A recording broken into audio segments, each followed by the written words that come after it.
What's going on? To those who will hear this, maybe, if you're smart enough, probably are going to be. So, anyways, I'm going to do, I've been thinking a lot about this place that we live. Some people call it a soul trap matrix, it's a Loosh farm. So, anyways, it is the Lord of Ord, the 40 and digital shaman, and we're going to listen to some videos, make some comments. I'm relating to this one in particular that we're going to start out with. It's a Dr. Christine, I think, Dollar Hand, something like that. Anyways, what's interesting to me is her experience. It's called a pre-birth experience. Now, I remember, for me, what little I know, primarily from a mother. And she said that I was kicking and screaming. It was the worst, I guess, pregnancy she ever had. A lot of kicking and she said, like, you didn't want to come. You didn't want to show up. And I guarantee you, I didn't want to show up. And we're going to see an example of how people are forced to come here against their will. This lady's experience in particular reveals this. Well, that's what she can remember. Now it's up to you and I to believe in her story or not.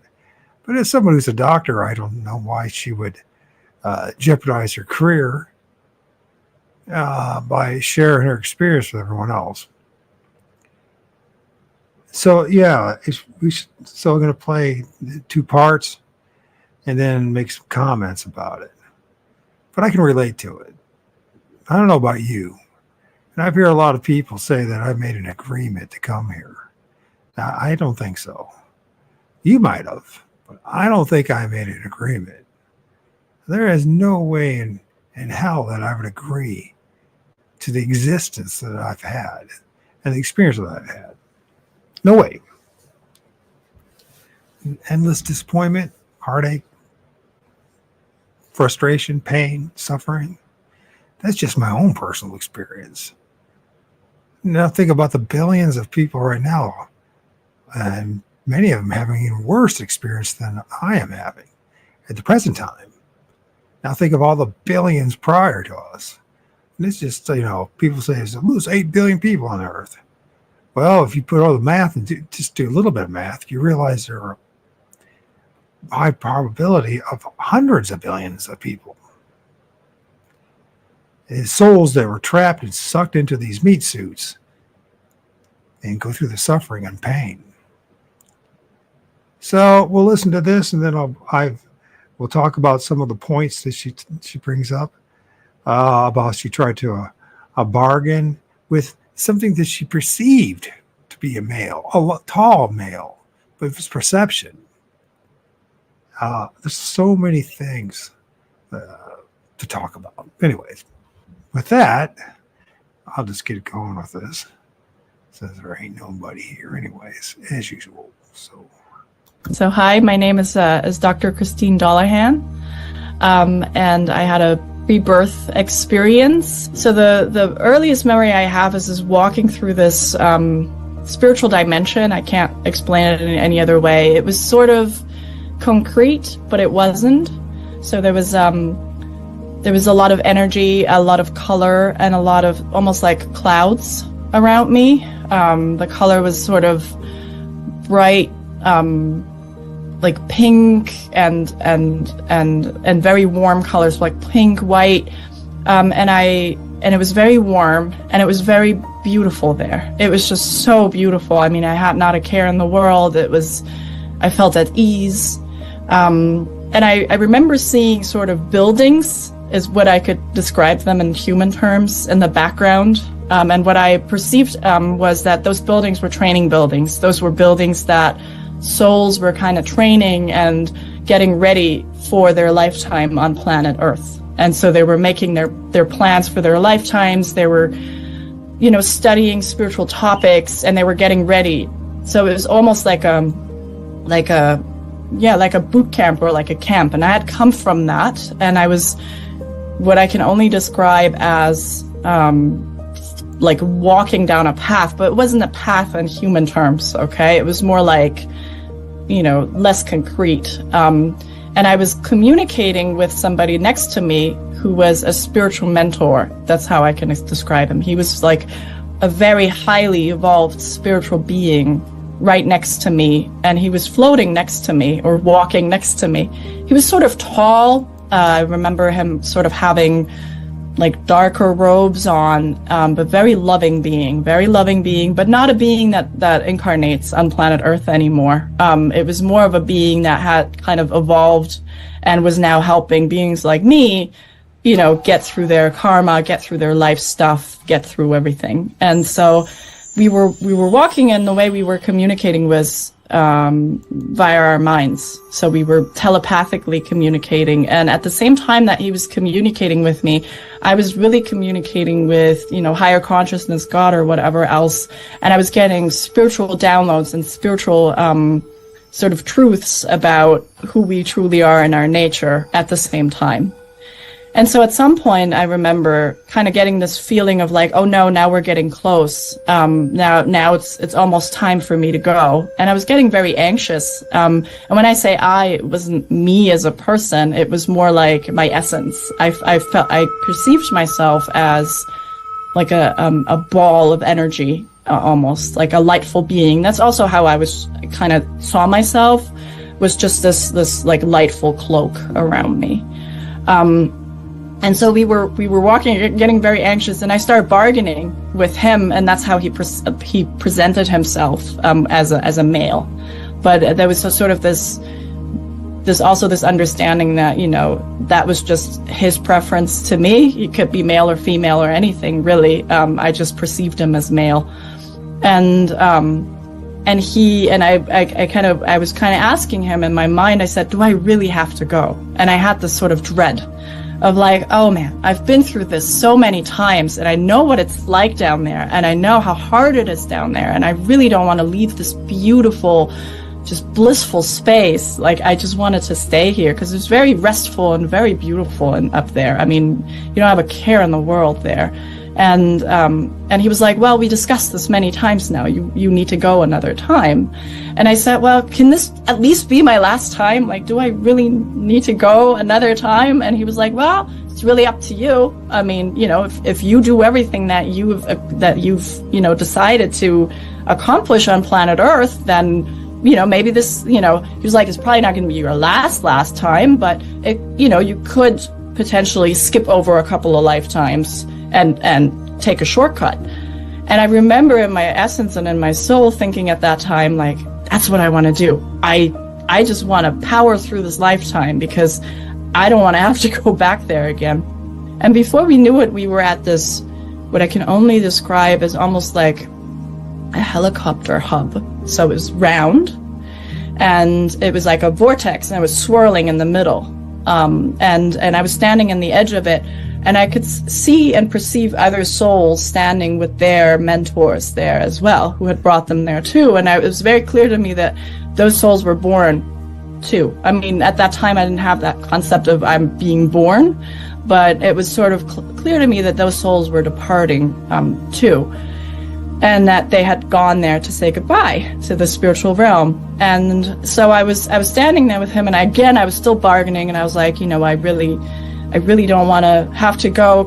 Can't we do anything? Like, can't I just stay a couple more minutes or what, there was no time, but like, it kind of felt that way. And he said, well, we already discussed that. He started getting a little bit like lovingly, but a little bit, like a father figure, almost like, we discussed it. Come on, we know you need to go. And then the last thing before he actually pushed me into the vortex, because he knew I wouldn't have gone otherwise, was just remember that we're always here for you. All you need to do is reach out with your mind to us and remember that we're always here for you. And I said, okay. So he pushed me, and I thought in that moment, he pushed me down. Again, he pushed me, and I fell down the vortex.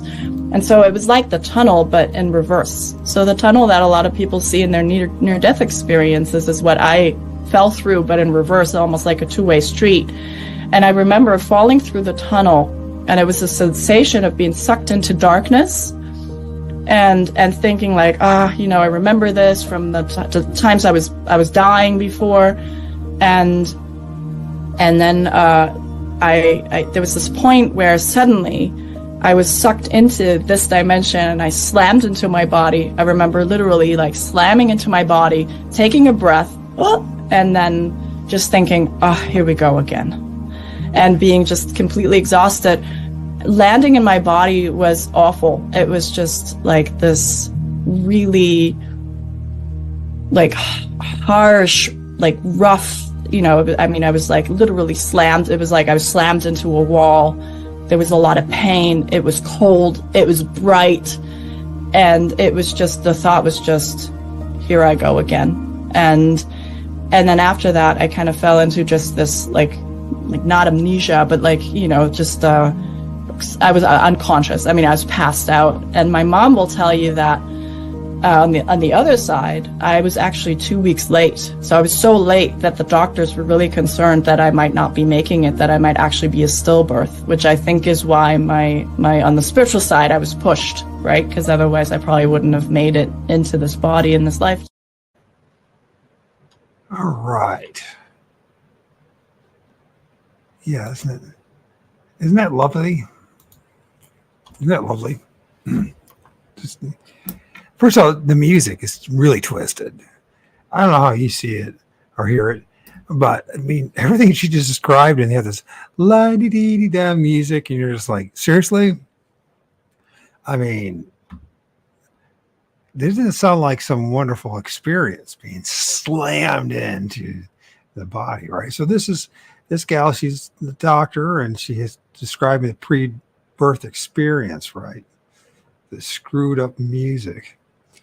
And what's interesting about it is she's in this what she described as the spiritual realm prior to coming here, right? And she perceives this giant male like figure, right? And we'll discover later that the color, purple and blue, you always hear about the color, purple and blue. And this is bargaining with this male-like figure, right? This mentor, as she described it. And the bargaining is there any way I cannot come back here to this awful place called the Earth? It's called planet Earth. I really don't want to do it again, right? And she's bargaining with him, and he's like playing with her and messing with her head and saying, yeah, well, it could be your last time. Well, it probably won't be your last time. Good chance it's not going to be your last time. But if you do what you said you were going to do, and you might be able to skip it a couple times, right? But you're coming back. So that's one thing to think about. And it seems to be a universal thing across the board. The vast majority of people have these near-death experiences or pre-birth experiences and all that. They seem to usually say the same thing, and that is, I don't want to come back, but I was forced to come back. Now, to me, that doesn't sound like something that you made a choice. So the claim that we made a choice to come here, well, there's no evidence that we made a choice. In fact, the more you realize that coercion, force, brute force, that doesn't sound like a choice at all. So what would have happened to her? That's the question I have. What would have happened to her or any of us if we said no? What would have happened to us? Well, could we have done anything about it anyway? Sounds to me like she wasn't able to do a darn thing about it. One of the interesting things she said that it was like a helicopter pad, right? It was a round circle that she was looking down on. and next to this mentor, as you call it, this large male figure that she did say that it's how she perceived it. And it seemed to get the impression that, well, it could have presented itself as a male or a female or any other damn thing. Right? But then it got pushed. She got pushed down the vortex like the toilet bowl. Like, when you're flushing a turd.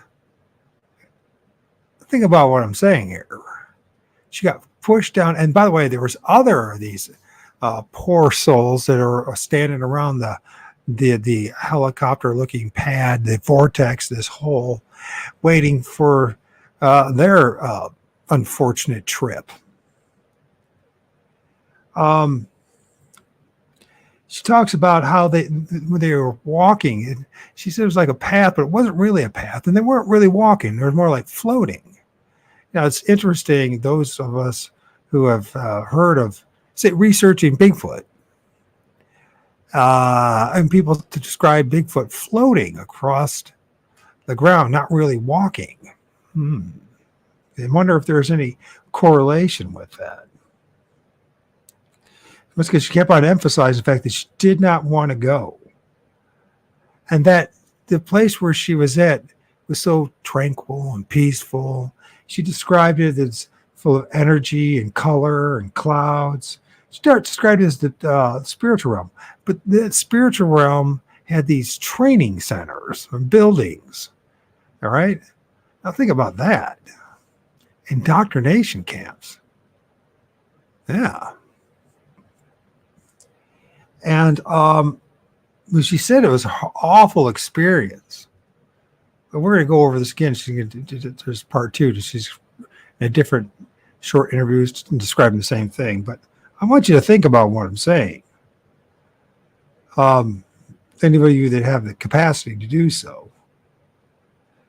She said it was like it's like being slammed into a wall when she was forced into the body that she was going to incarnate into. Isn't that nice? What a nice description. It's just an awful experience, like being slammed into the wall. What kind of coercion happens? It causes us to come here. It's interesting that I fell into this, discovered this video, because, I didn't want to come here. And I know a lot of other people, I'm sure, feel the same way. Although we're not allowed to talk that way around the New Agers. Or, and then if you have to deal with the religious folks, like the Christians or the Abrahamic faith, it's like, well, it was your choice, and it's the fall of Adam and Eve, right?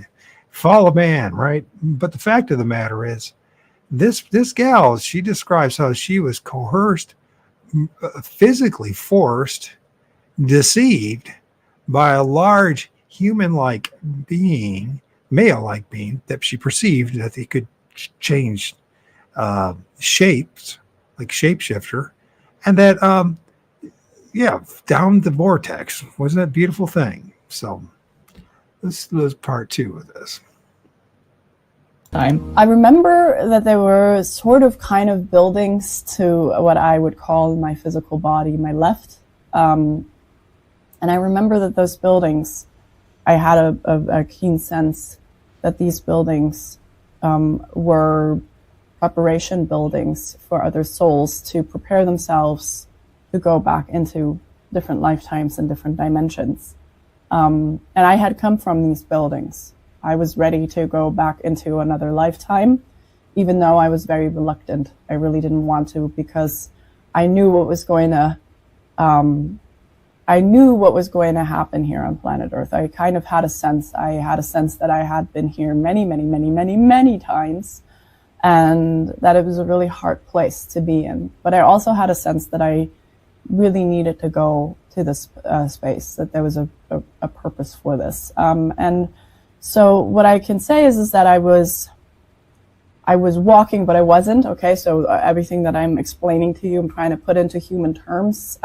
It's very hard to do that because we're in this constricted little body, and And over there, we don't have that. So we can just communicate via our minds, and we can understand concepts that we could not possibly understand in this human body. So when I say walking, I wasn't obviously walking because I didn't have a body, but it felt like that sensation of walking. I was floating more or less on a sort of a path, which wasn't the path, but that's the best way I can describe it, okay? And next to me was my mentor, my spiritual mentor. So the way I perceived myself was as pure light. I was pure light. It was this ball of energy that was just white light. And my mentor portrayed himself as male and as a very tall sort of being in what I can only describe as bluish purple robes. That's how he portrayed himself to me. Now, do I believe that there is such a thing as male or female over there? There is and there isn't. I think that it's all based on the soul and how they're comfortable. And so for me, my mentor has always been male for some reason. Okay, so we were floating down that little pathway, and I was really reluctant to go back. So we were having a telepathic conversation in our in the energetic realm, mind to mind. And we were having this telepathic conversation about me going back. And I said, I really don't want to go back. I really have to go because it's so beautiful over here. It's so lovely. It's such a beautiful, loving space. And I know what it's going to be like down there when I'm back. And he said, well, we discussed it. We discussed that you have to go back. And I said, yeah, I know we discussed everything. I know we planned everything out, but I'm kind of hoping that maybe there's another way. Maybe there's another way that I can do this, but not having to go back here to this planet, to this earthly realm. And he said, well, there's not really anything we can do here. And I bargained with him, and I said, okay, but what if I really, really, really tried really hard to, learn a lot and work through a lot of things? Do you think it would be possible for me to speed things up so that, I don't have to go very many more times after this lifetime? Because I really don't want to go anymore. I'm really done with this earthly plane. And he said, well, that's kind of up to you. The beauty is you have free will.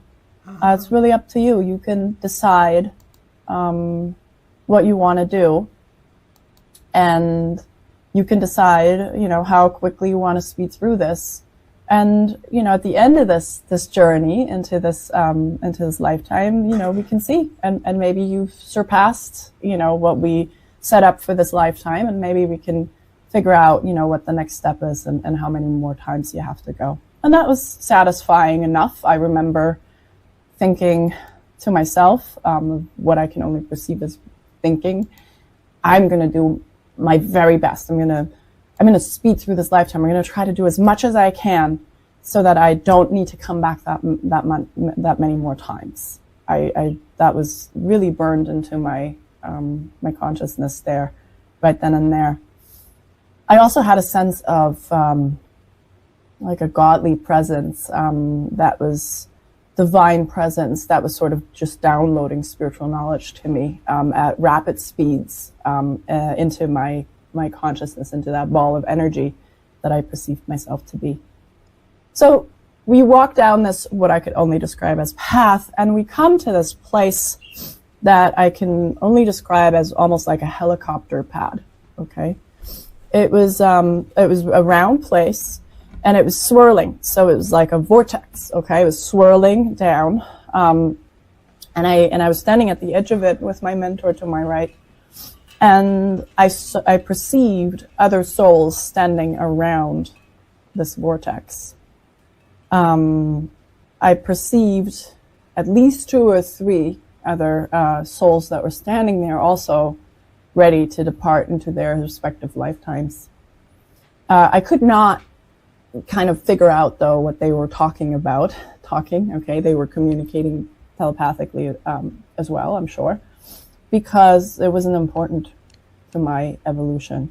And so I was standing there still bargaining and saying, hey, is there anything we can do?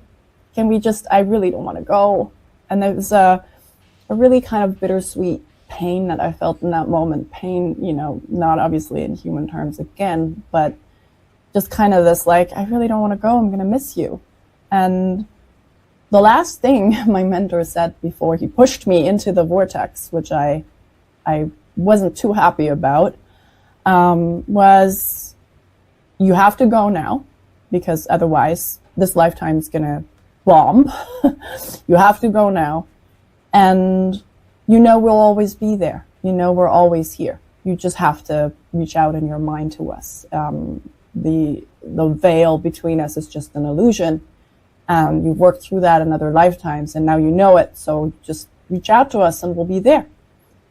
And in that moment, he pushed me into the vortex and I fell backwards into the swirling vortex and I was sucked into darkness. I've read and heard enough of near-death experiences that I can confidently say that this was the tunnel that a lot of people, receive when they have a near-death experience. So I was sucked into this swirling vortex of darkness, and I was thinking to myself, why did he push me? Oh, now I'm going again.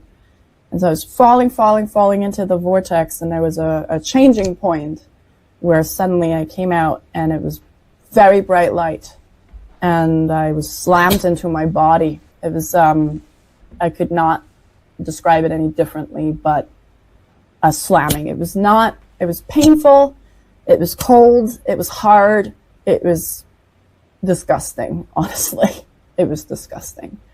And I remember thinking to myself, oh, here we go again.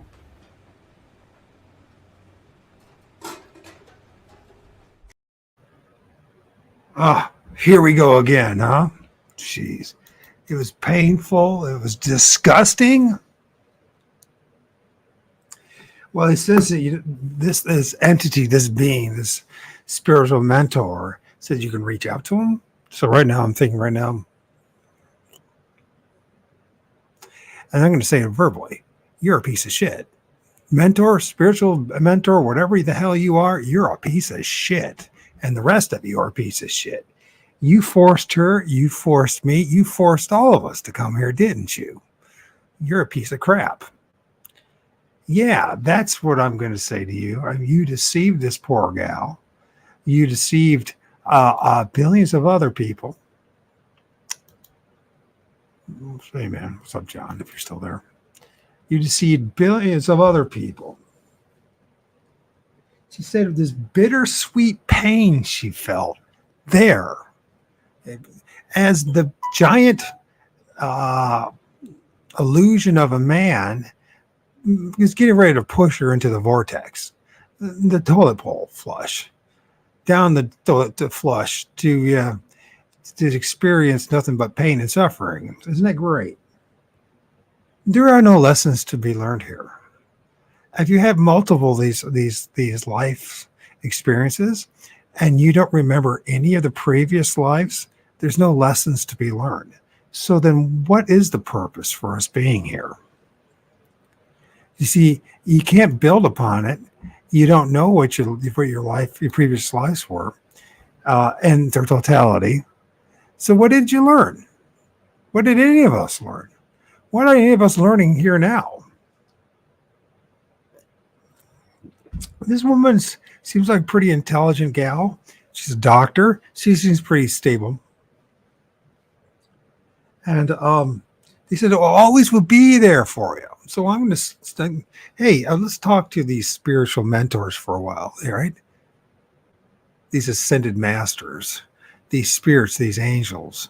Oh, yeah, and by the way, there's also divine presence. Oh, that's really wonderful. So, spiritual mentors, ascended masters, what the hell's wrong with you guys?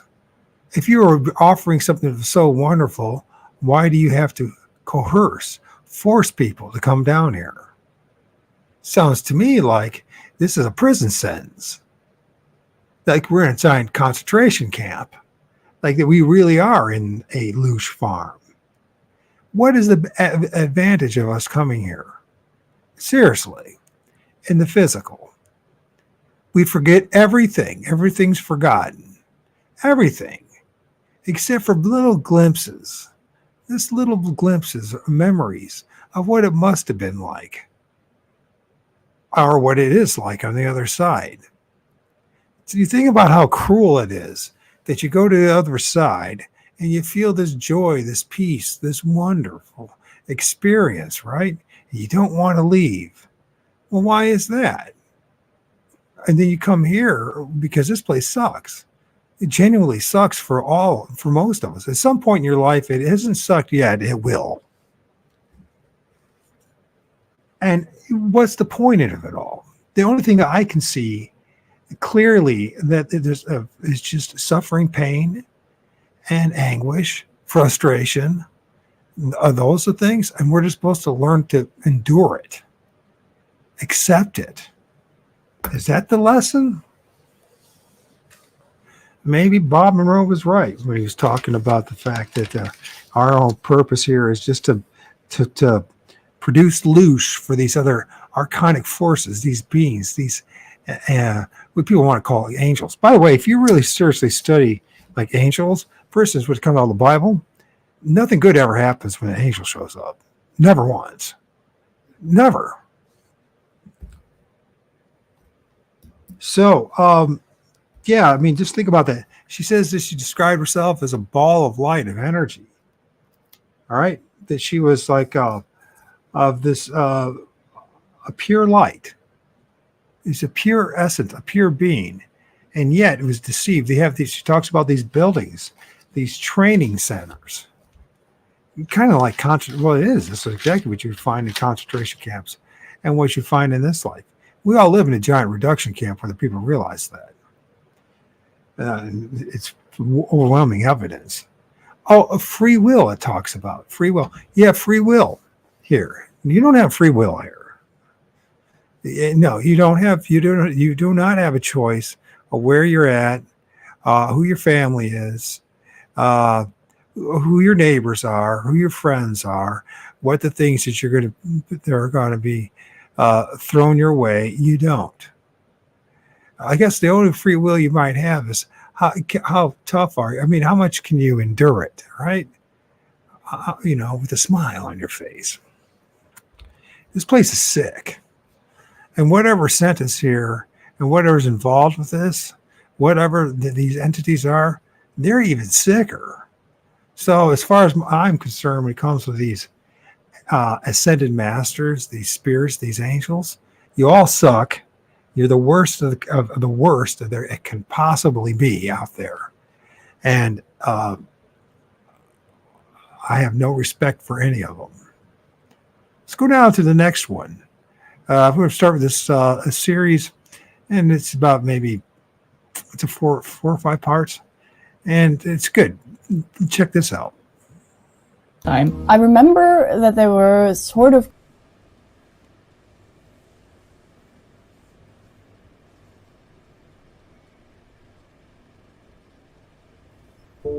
After watching countless accounts of near-death experiences, also known as NDEs, I started to notice a distinct pattern emerge. Most of the NDEs I watched were beautiful, life-changing, and spiritual experiences. The person experiences death of the body, but not of the soul. As the soul leaves the body, it experiences a sensation of pure love, like nothing they've ever felt before. The person is then greeted by either a Jesus-type figure, a spirit guide, or an already deceased family member. A tunnel of light emerges, and the deceased family member or religious figure leads the soul into the tunnel of light, where the person sees a review of their life. Sometimes they are shown their past lives as well. They are then told they must go back as there is more work to be done, or this just isn't their time. However, after watching more NDEs than I'm proud to admit, I started to notice something a bit more sinister. The tunnel of light was not what it appeared to be, and these entities were not who they claimed to be. Some past life regressionists have inadvertently come to the same conclusion themselves in their own sessions. Italian past life regressionist Calogero Grafassi began to notice a distinct pattern of entities masquerading as Jesus-type figures appearing in his clients' sessions.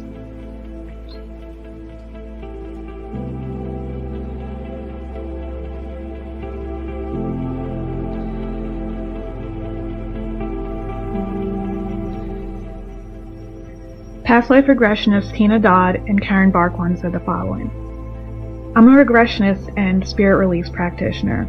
Most of my clients have been tricked into recycling through an infinite number of traumatic lives on Earth. These lives do nothing to grow the soul, and in fact, they can and do lead to soul degradation. Upon death, they are too sick and traumatized to make it through the lower realms, and end up stuck in the astral, trapped and used by dark entities to do their bidding. Or they end up roaming earthbound as what we would call ghosts, and attached to living humans, causing endless physical, emotional, and mental problems, or even house hauntings. Or they are taken in and tricked by false light beings into believing they need to fulfill some karma and recycle back to Earth. These beings are incredibly tricky and will make you believe that you actually have free will and get to participate in your life planning. They will play on your vulnerability and your need to help others by reincarnating. You agree because somehow you forget how hard it is when in the present. So yeah, let's think about this a little bit. It leads these continuous reincarnation, life experiences create a soul degradation. You know, I was thinking about this because I've been filming these entities, these beings, the trees and all that look very human-like, and they're always very shriveled up and prunish-like. And I think I'm starting to get the point of why they look that way. They're trapped here. She talks about how they end up, a lot of times they end up being trapped here, and they get exhausted spirits. And you look at them, they're all shriveled up. I mean, they're all just like, what we describe as hideous, but I have a lot of empathy for these beings now, because what I see is clearly that these poor things, us, are things that are just like us, who are stuck here, either in the astral plane or around us, right? These ghosts that we talk about, these apparitions, and maybe you see in the woods or in houses, these poltergeists. I mean, they're stuck here. And a lot of times when you see them, if they ever manifest, a lot of times they're like really shriveled up looking things. Yeah, really shriveled up faces. And and you're like, well, I can see now why. Is their essence is so worn out. As spirits are so traumatized and so abused, and they're stuck, just like we are in this matrix. But they're stuck, and they don't want to go back into the reincarnation loop. The Loosh, they don't want to be producing Loosh anymore, right? I think a lot of times they're reaching out to us, not to scare the crap out of us, but maybe they're trying to warn us. Maybe they've always been trying to warn us. Maybe these entities have always been trying to warn us to something, that there's something much more sinister going on, and that we've been deceived by organized religion, by the Abrahamic faiths, by all the other religions for that matter. But in particular, it's very sinister with the Abrahamic religions. And I just, this whole thing about these people constantly are saying when they have near-death experiences of some Jesus-like figure, appearing to be like Jesus, right? Or it's a spirit guide, or your family members. And the whole idea is to get you to go back into the light. This is pretty disturbing when you really think about it. And I think this is important to discuss, because we got religions that, like Christianity, is all about the light. You need to go back into the light. Well, look at that. Look at the results of what Judeo-Christianity has done, or Mohammedanism for that matter. What's up, Raptor Crazy? Yeah, well, we're not talking about Bigfoot. There's more important things than Bigfoot. So anyways, and by the way, and once again, let's talk about this again, about this appearing of floating. And Bigfoot always talks, if people want to see Bigfoot, they always seem like they're floating across the land, right? They're not walking, they're floating like. Large type, humanoid type beings, right? Like the people are saying they're seen on the other side. Because unfortunately, we're dealing with something that's a lot more sinister than we want to admit. And this place, we got to figure out a way to conquer it and to never return here. Because there is no purpose to be here. Let's go to the next one. Of that love. What we've seen is that love is used as an anesthetic. It is all-encompassing and it numbs you in a way. My sessions do not align with my colleagues, and it often makes me feel isolated and outcast from the community. What I've seen is that even the higher realms are part of the matrix system, and it's difficult to share this information with a community that only wants to believe in love and light. We do not need to suffer in order to learn. In fact, that whole belief system is what keeps us trapped here. We are whole and perfect and complete, exactly the way we are. We only need to remember that and have the intention to go back to the real world upon death.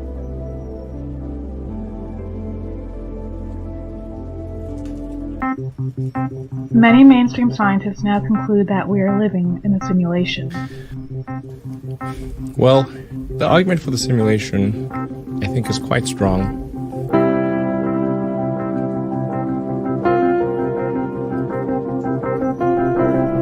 The movie The Matrix has more truth than you could ever imagine. This isn't real. What is real? How do you define real? If you're talking about what you can feel, what you can smell, what you can taste and see, then real is simply electrical signals interpreted by your brain. According to ancient Gnostic texts found in the Nag Hammadi in 1945, we are living in a simulated reality controlled by a predatory sentient AI called the Demiurge. The Demiurge is assisted by sadistic malevolent beings called the Archons.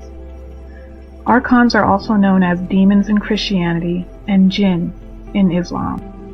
But they made a mention of a very mysterious race of creatures that have become known as the Archons. We don't really know what the Archons were or even are. What's interesting is that there is actually a depiction and a description of the Archons looking definitively reptilian. I can get more into the background of the Demiurge, Archons, and the Matrix in another video if you guys want, because otherwise this video will be too long.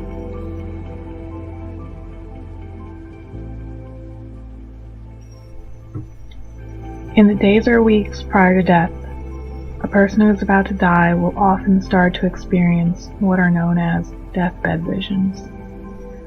Deathbed visions are an extremely common phenomenon for which modern science cannot explain. Who is about to experience bodily death will usually see a relative who has already passed away, or a religious figure. However, this is merely a projection and not really the deceased relative or religious figure. This is crucial to be aware of. Any entity that appears before or upon death is not who or what they appear to be. These entities are in fact astral parasites disguised as deceased loved ones, religious figures, or ascended masters. These deathbed visitors are here to comfort those who are about to pass away. This is so that the person who is about to die will not resist going with the entity. This entity has one goal: to get the soul of the recently deceased into the tunnel of light. The Archons, who are often assisted by the Greys, know who to project because they have the technology to scan the soul for memories and experiences. They do this before or at the moment of death. Once in the tunnel of light, these memories and experiences are used to give the soul a life review where they will re-experience the most recent lifetime in a matter of seconds. A council then appears to judge the soul. To some, they are known as the Lords of Karma. Random events of the person's life are brought up and judged, and the person feels guilt for the bad things that they've done in their life. The council then says that they must go back. They must be reincarnated because they have to make up for some karmic debt or some soul contract that they must fulfill. This is a lie. There is no karmic debt. There is no karma. All soul contracts were made deceptively without full disclosure.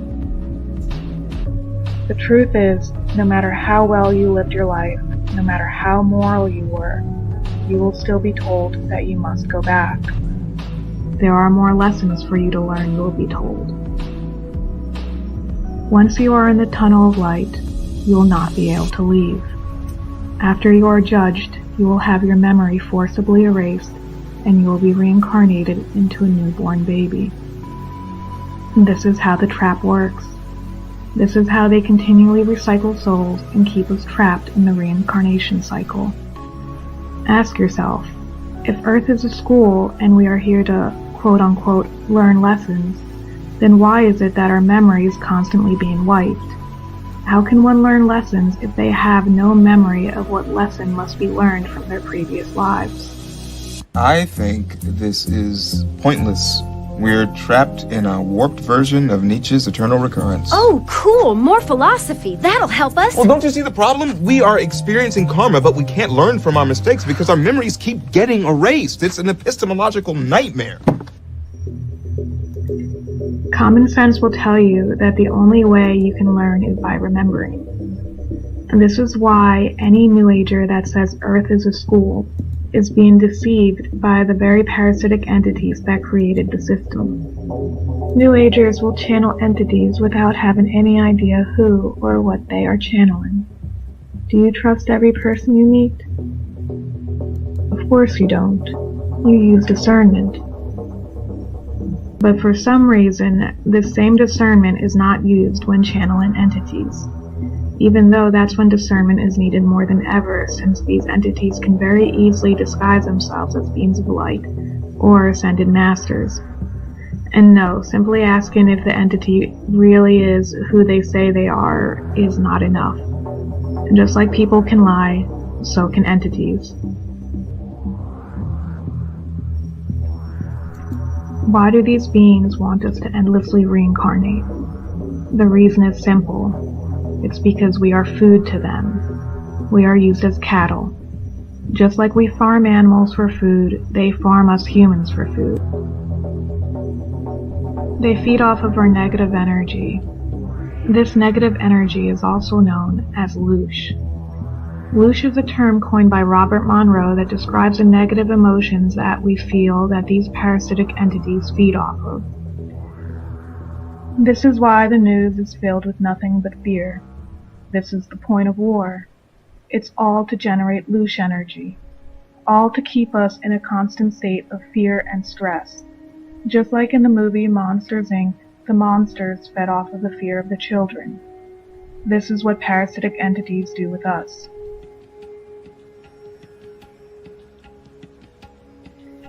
These beings are interdimensional. Not being able to see something is not evidence of it not existing. Wi-Fi is all around us, yet we can't see it, but we know it's there. As spiritual beings, we were tricked into entering this dense vessel known as the human body. The human body is only able to decode a limited frequency band known as the third dimension. Do you see everything that exists in the space that you are looking at? And most people would say, yeah, well, of course, mate, yeah. And yet, that is not even fractionally true.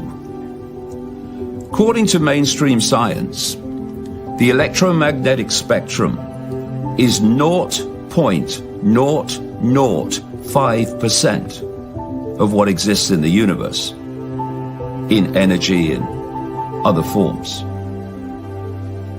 But visible light, which is the only frequency band that we can see, is a tiny smear of the 0.005%. Humans are basically blind.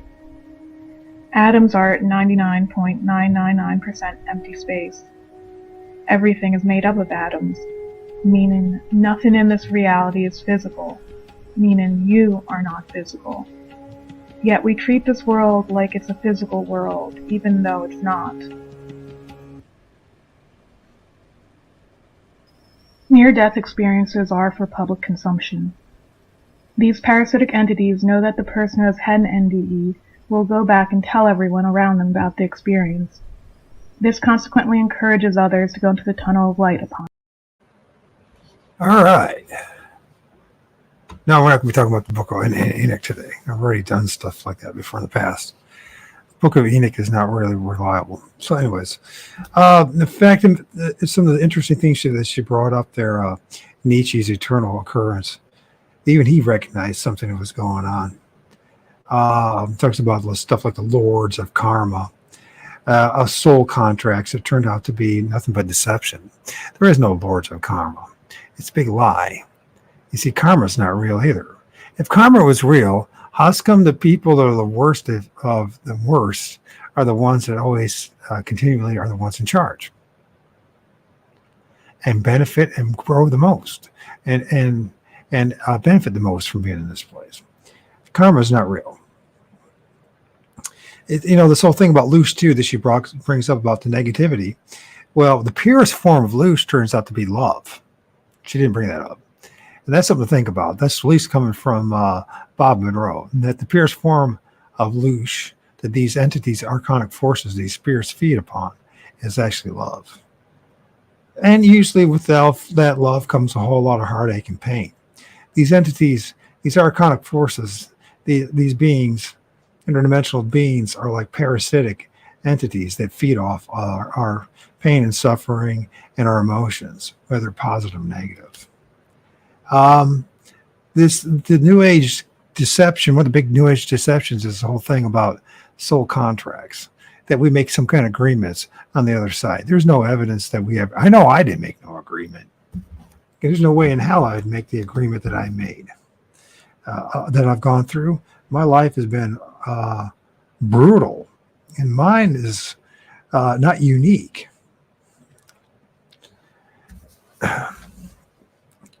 So yeah, so she said plenty of stuff. I mean, go back and listen to it again, and you have to look. You have to do your research to find stuff. If you're interested in the archonic forces, there's a book out there to read. Let's see. A couple of interesting books to read would be Archons, Archons, other worldly rulers through the ages, to give you some kind of idea of what's going on. Perspective, especially when it comes to the Gnostics. Another interesting book that would be interesting to look into is Who Built the Moon, which is something that we should talk about sometime. Who built the frickin' moon? If we really look into the moon, it doesn't make much sense. It doesn't seem very natural. Let's go on to the next one here. Are developing a strong out-of-body awareness and intention. This is because even people with knowledge of the tunnel of light can be unconscious after bodily death if they have no out-of-body awareness. When they wake up from being unconscious, they may see the tunnel of light right in front of them, but by then it will be too late and they will get sucked in. This information is not to scare anyone, but rather to stress the importance of developing a strong awareness outside the body. Why do some people remember their past lives? According to Professor Ian Stevenson, a few people, mostly young children, remember their past lives.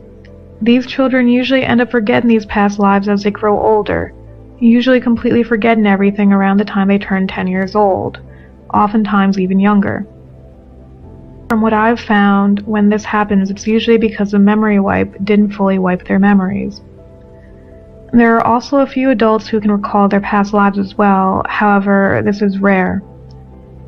For the adults who still remember, this is usually because in their most recent past life, they negotiated with the lords of karma or some false light being to allow them to remember in their next life. However, the person only remembers bits and pieces of their past life, or the past life comes to them only in their dreams. The Forever Conscious Research channel covers such accounts on his channel, which I will link below in the description. What about the Law of Three? The Law of Three is a spiritual, quote-unquote, law promoted by the New Age community that states if you ask a higher being the same question 3 times, then they must answer truthfully.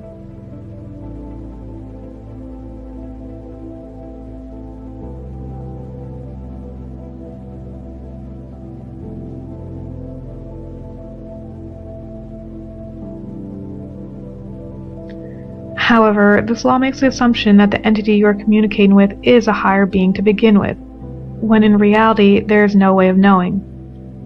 As previously mentioned, it's very easy for entities to masquerade as beings of light. In fact, many higher beings do not exist in the astral realms as their frequency is too high, and therefore the chances that you're communicating with a higher being is quite slim. There is nothing stopping the entity from lying. Isn't this just achieving enlightenment through samadhi, i.e. going beyond the cycle of life and death? In a way, yes. However, there is no particular path that one must follow in order to achieve this. You only need to realize what you truly are, which is infinite consciousness, and that your natural state of being is enlightenment. Once you recognize this and have knowledge of these soul traps, will you be able to avoid them? Ignorance of these soul traps is what keeps humans in the reincarnation cycle. It doesn't matter how well you lived your life, you could have been a literal monk. However, if you enter the tunnel of light or any of these other soul traps, you will be forced to reincarnate. This is because the reincarnation cycle is a scam and its only purpose is to keep humans enslaved and feeding parasitic entities. You aren't meant to escape. The game is rigged. Therefore, you don't escape by playing the game. Only when you realize this will you be able to escape the reincarnation cycle. This isn't to say that you shouldn't lead a kind life. You should strive to be the best version of yourself as possible. Be of service to others, be compassionate, and give love freely. However, remember that people continue to reincarnate because of ignorance of the true nature of the tunnel of light and reincarnation. Not because they didn't live their life a certain way, or because they didn't reach what certain teachings consider enlightenment. Also remember, humans are flawed, and we all make mistakes. You don't have to be perfect or lead a quote-unquote perfect life to exit the reincarnation cycle. You only need knowledge of what you truly are and what reincarnation really is. What I call consciousness is like the ocean. Whereas mind, it's the same substance, but it is far more limited. Like ice is the same substance as water, but it's in a completely different and more limited state. And, you know, when you look at the oceans, they say it's the South China Sea, they say it's the South Atlantic, the Indian Ocean, the North Atlantic, same bloody water. But what we do is we give our water, our infinite self, names, like Ethel Jones and Arthur Smith. And we give them identities without realizing that we are just points of attention within one infinite, eternal consciousness. We are expressing our point of attention as a uniqueness, which is wonderful. A unique personality, a unique person, a unique perspective, a unique point of attention. But at that time, we are connected to all the other points of attention in infinite awareness, which in the end are all us and we are all them. And so, when we go to war, we go to conflict, we are fighting ourselves. The ocean is the droplet is the ocean. Drop the droplet in the ocean, where does the droplet end and the ocean start? The idea of the conspiracy is to keep that droplet disconnected from the ocean. And when they do that, we have the world that we live in. If you don't become the ocean, you'll be seasick all your life.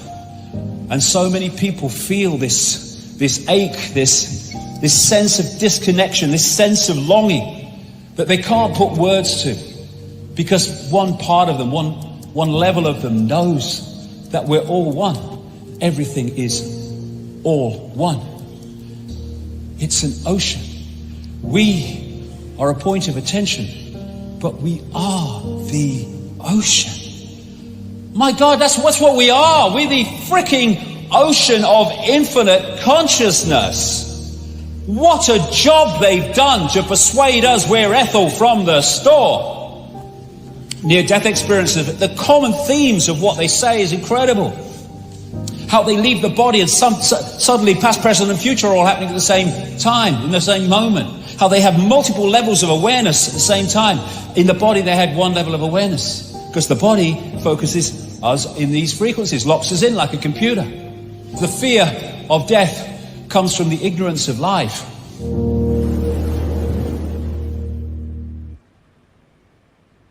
And a final word. Whatever you seek, you shall find. Ask to be infused with knowledge and truth, and you shall be led to it. You only need to be open to receiving it. The truth may not always be what you want to hear, but it will always set you free.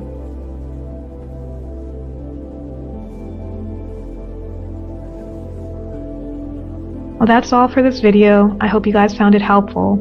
Remember to assert your sovereignty, use discernment, and always seek the truth, no matter where it leads.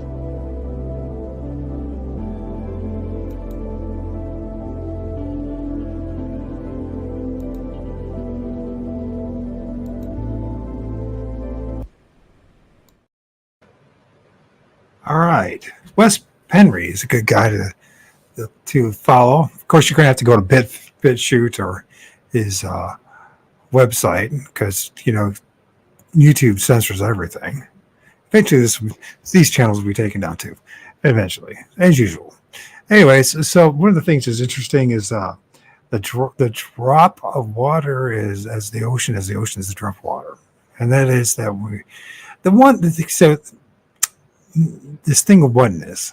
I struggle with myself, because there's an awful lot of people out there that I'm not one with at all, especially those who are like psychopaths or serial killers and everything else. I'm not one with them. I'm not one with people that war and all that kind of stuff. But I think the realization is that if we could become that, if we could have that realization that we are the true essence of who we are, that we are one, and that we need to work together, and we need to figure out a way, just like the Gnostics told us, just the Cathars told us, just like everyone else has told us in the past, whoever was systematically oppressed and destroyed through the Roman imperial death cult called Christianity or Judeo-Christianity, or Mohammedanism is in the same boat with them. And so are the other religions, for that matter.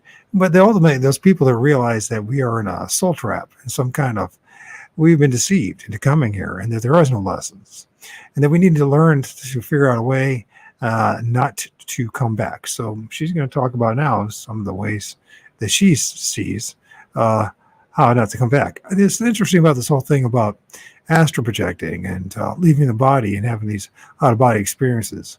I think whether we can do it or not, I think we at least need to prepare ourselves that when we go to the other side, that we do everything that we possibly can not to listen to these entities, and because they're not our friends, whether they appear as our archangel or Jesus or Muhammad or Moses or whatever it may be, or a spirit guide, or whatever. They're not your friend. We need to find our own sovereignty. We need to find our own personal power, and we need to help each other to do it as well, so that we do not get sucked up into this, the vortex, as she called, that one gal called it, the beginning of the show, or the tunnel of light, because we don't want to go back there unless you like this place. Some people, maybe they really like the pain and suffering. A lot of us don't. I know for me, I've had enough of it. So let's listen to this next part. Death. This perpetuates the reincarnation cycle and continues to keep humans in a state of ignorance about the true nature of the tunnel of light and these parasitic entities. I know to some this information can be scary at first. It's hard to share this information without being accused of fear-mongering and being negative. However, the truth is never negative.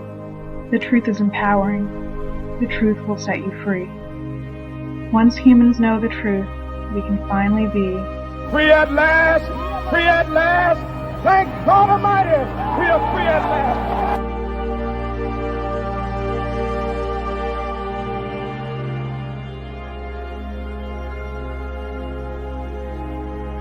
Now that you guys know what reincarnation really is, click on part 2 for a step-by-step guide on exactly how to exit the reincarnation trap. But that's all for now. I hope you guys found this helpful. Remember your power, use discernment, and remember, the truth doesn't change just because you don't believe it.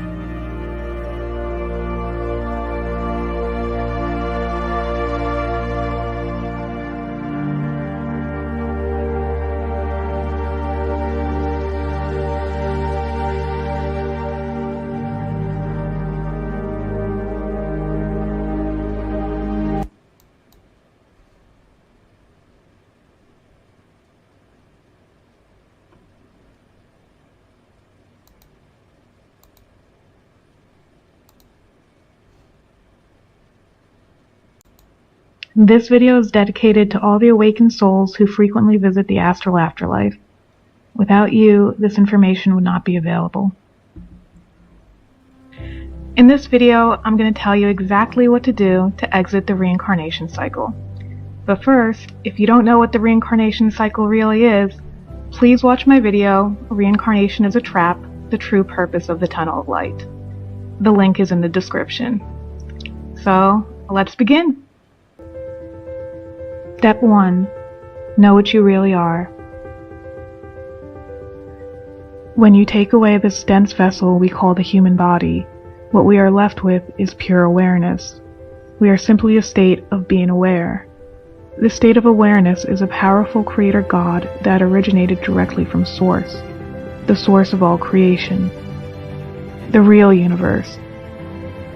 We are all individual expressions of that divine consciousness. These entities work hard to make you forget how powerful you really are. Just look at everything they have to do to deceive you into thinking that you have no power. They do this because they know once humanity wakes up, it's game over for them. Declare your sovereignty. These entities use soul contracts to trap us. However, these contracts are almost always made deceptively, so oftentimes the person isn't even aware that they have a soul contract. Therefore, you must declare all soul contracts null and void. It is important to set the intention daily that no one can interfere with you upon bodily death. Make it very clear that you are sovereign. Try to assert this every day. Write, "I am a sovereign being," or whatever mantra that asserts your sovereignty that resonates with you the most. Write this down over and over again so it seeps deep into your subconscious. Another way for it to enter your subconscious is to tell yourself that you are sovereign first thing upon waking up, or while you are falling asleep. This is when you are most suggestible.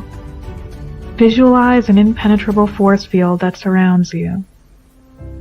Remember, your imagination is your power.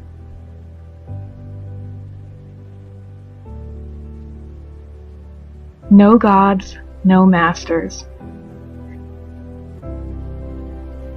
It's extremely important to realize that no one is above you. No gods, no ascended masters, no spirit guides.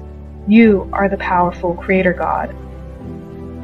This is a controversial step because it involves abandoned religions that have been instilled into many of us since birth. This is not to say that there are not crumbs of truth in each religion, but since most religions involve giving your power away to a higher being, or promote the idea of karma and needing to reincarnate until you, quote-unquote, get it right, they must be left behind. It also involves leaving the New Age idea of spirit guides behind as well for those who don't follow mainstream organized religion. Do not give your power away to anyone or anything.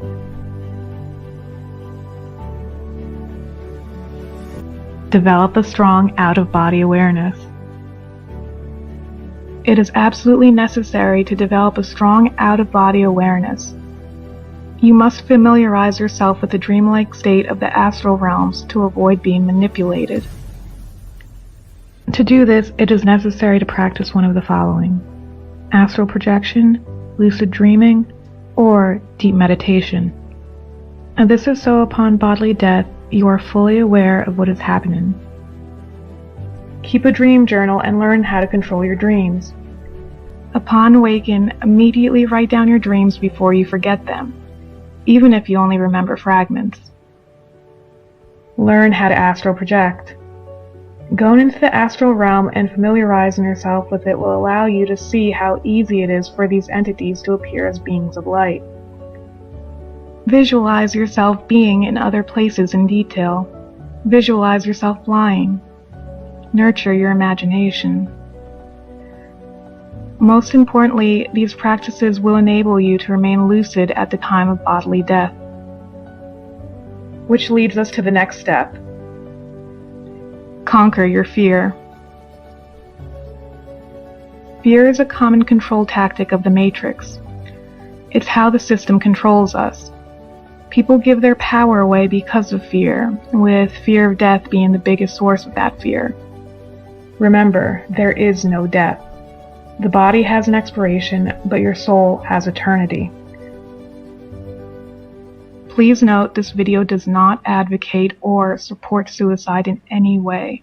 I want to make that very clear. If you are struggling with these feelings, please reach out for help. Now back to the video. It's also important to remember when in the astral, you might see things that may frighten you, which is why it's crucial to conquer that fear. Please don't let this information stop you from trying to astral project. Most experiences are beautiful and amazing. However, if you come into contact with an entity that tries to intimidate or scare you, you must show true courage. You need to realize you are more powerful than these energy vampires. Be brave and stand up to them. The only power they have is the power you give them in the form of fear. Remember, fear is a choice. Which leads us to the next step. Raise your vibration. Please note I will be using the words vibration and frequency interchangeably. Your natural state of being is that of pure love and happiness. If your vibration is too low, then you may find it difficult to navigate the lower astral realms. Remember, astral parasites feed off of your Loosh energy.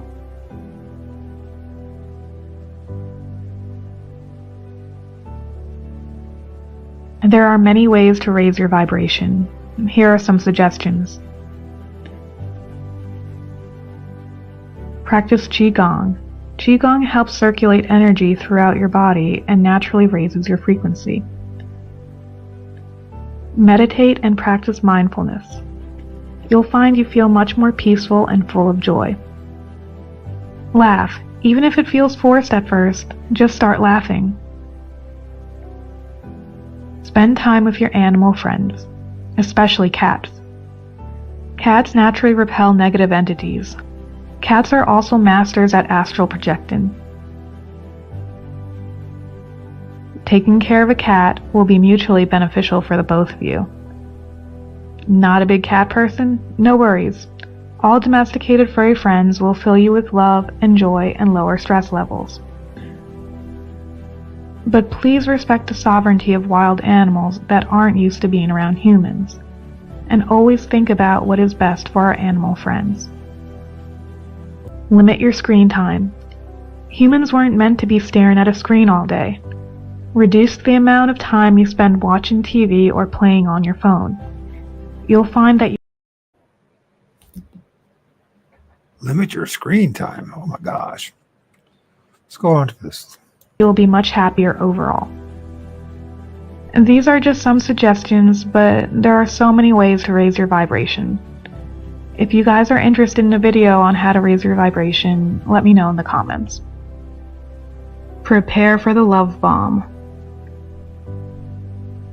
Upon leaving the body, the soul will feel pure unconditional love and euphoria.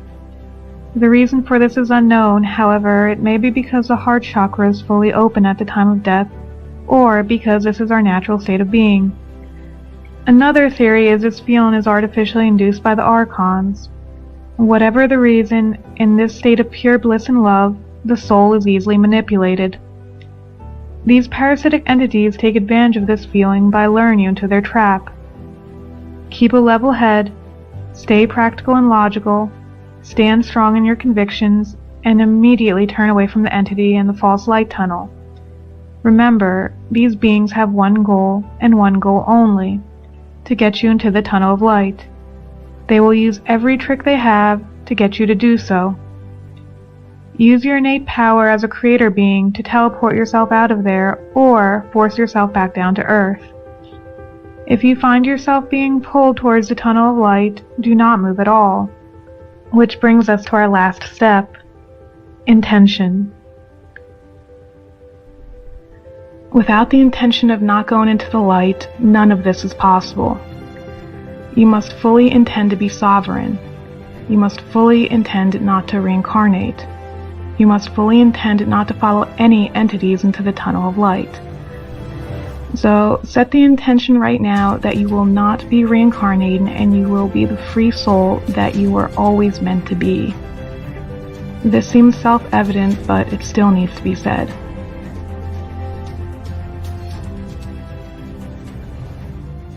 Troubleshooting and frequently asked questions.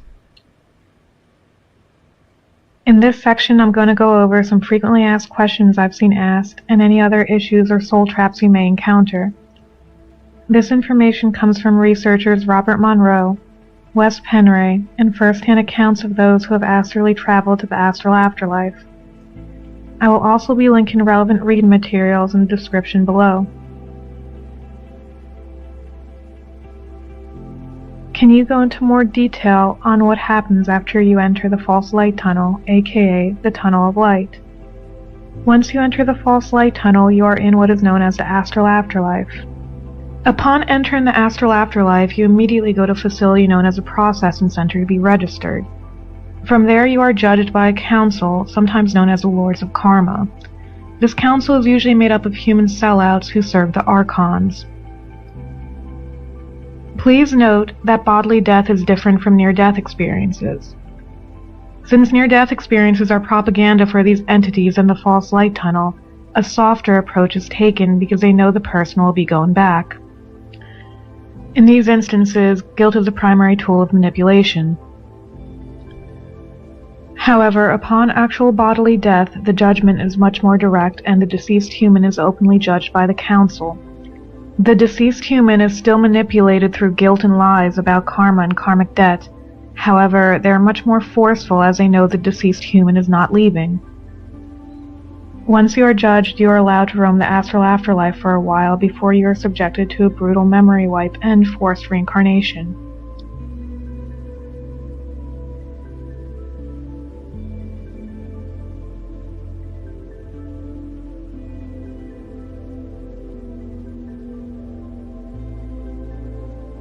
The astral afterlife has modern cities and towns just like we do here in this dimension, except it's far worse. The astral afterlife is a free-range slave farm and all deceased humans are subjected to brutal martial law. An astral traveler who ended up in a modern-looking city called John de Lac relayed the following experience. Please note this person was astral projecting and fully alive. However, those around him were deceased humans in the processing center. While in the processing center, he heard a bell ring loudly. A deceased woman started singing loudly, "Satan is coming, Satan is coming." He could tell the woman was terrified and doing this to warn others. All the deceased humans immediately dropped to their knees with their faces submissively facing the ground. A recently deceased young man who was next to him was new to the processing center and the astral afterlife. The young man just stood there looking scared and confused, having no idea what was going on. A group of reptilians then walked in, and it became clear the deceased humans were obsequiously bowing to them.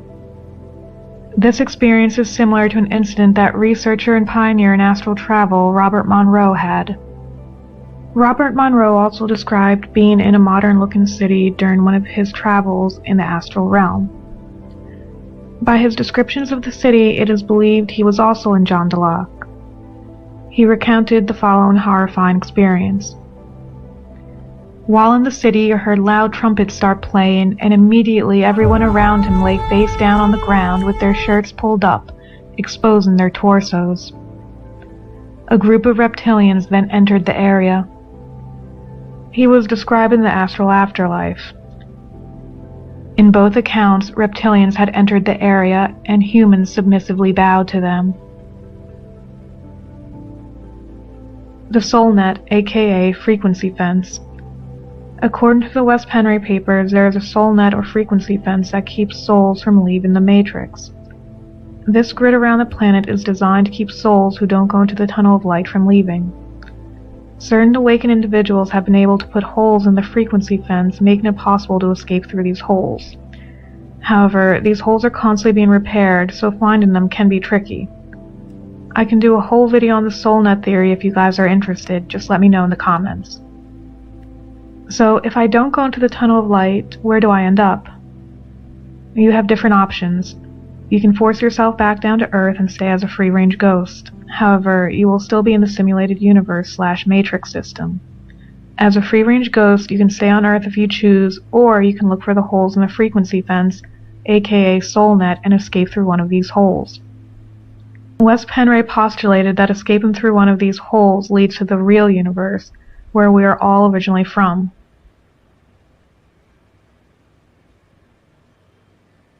The Mist and the Stairway to Heaven. This is another soul trap. Those who experience traumatic deaths, or those who have no out-of-body awareness, end up, quote-unquote, waking up on a stone slab in a foggy area known as the Mist. These souls are lost and confused to where they are. They wander around aimlessly and eventually see a stairway. This stairway leads to the astral afterlife, just like the tunnel of light leads to the astral afterlife. They are just two different ways souls end up there. Please note, not all of those with no out-of-body awareness end up in the mist. Sometimes they may just wake up from being unconscious and see the tunnel of light right in front of them. It is unknown why some deceased humans end up in the mist while others don't. The Void. You may find yourself in a place of complete darkness. Don't be afraid. You are in the void. The void is a place of only awareness. It can be a beautiful, peaceful experience, or it can be a hellish one. It all depends on you. Remember, you are a powerful creator being, so you create what is around you. Here, your surroundings are simply a reflection of you and your beliefs. However, if you see a pin of light that is approaching you in the distance, turn away. This is the tunnel of light. I died and saw and experienced nothingness. There are some people who have died and been revived, only to say that there was nothing. They had no awareness. They didn't even know that they had died until they were revived. Death was like being unconscious. This is not to be confused with the void where there is just darkness, but the person is still aware. The people who experience this quote-unquote lights out scenario have not had their silver cords detached at the time of death. The silver cord is what connects the soul to the body. If the silver cord is still attached to the body at the time of death, the person will still be unconscious until they wake up on a stone slab in the mist.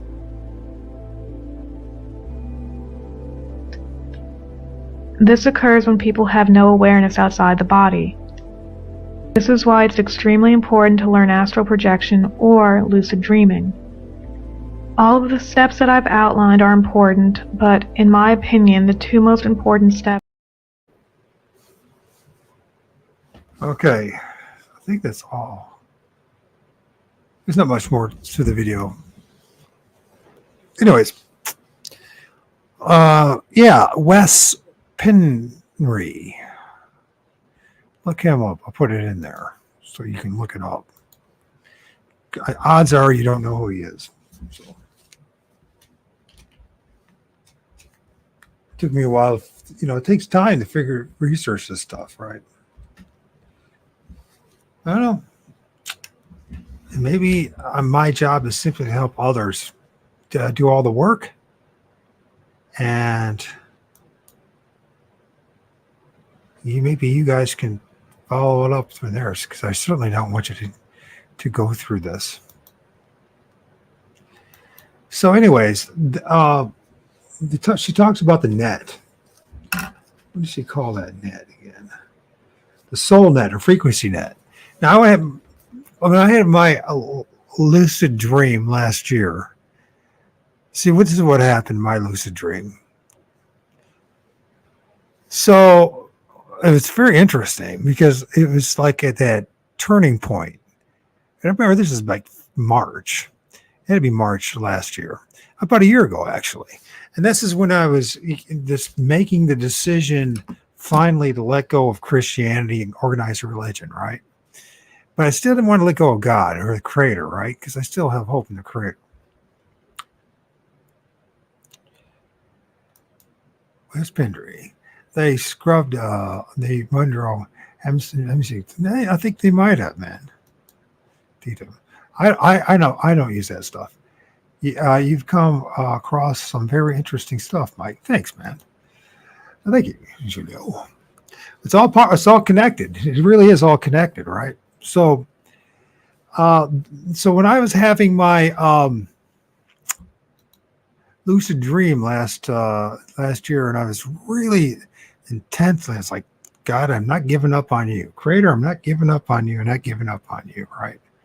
I used to do this fun, lucid dreaming. I used to do it when I was a youth and would have the greatest adventures. It's awesome. Yes, it is. Okay. So, I never had my astral projecting. I have not had any of that, but I also have to admit a couple things. So I got some things I got to work on, right? This is like my research, trying to figure out the reality that we're in and where to go with it, right? And be honest, this is the best that I've heard yet to explain what we're dealing with, and what we're in, and what might be some of the answers. Because if this isn't it, I don't know what is, because I have spent thousands upon thousands upon thousands every single day for a decade on this stuff. I'm not just making this up. So for me to get to this point, this is not just me, I found the latest thing. I mean, it's a lot of this stuff I'm hearing from people like Mark from Forever Conscious Research channel, or with this gal, I can't remember who she is, but there's the channel. Go to West, just look up West Penry, and then start reading his articles, start watching his videos, and start developing your own kind of understanding what's going on. This guy put a lot of time into it. So I just discovered West, to be honest with you, the past week. I've known about this stuff, been talking about this stuff for a year, 2 years, right? And I mean, the concept of soul trap matrix I got from Mark, not that I've never talked to the guy, but from his videos. And it resonated clearly to me when I heard it, right?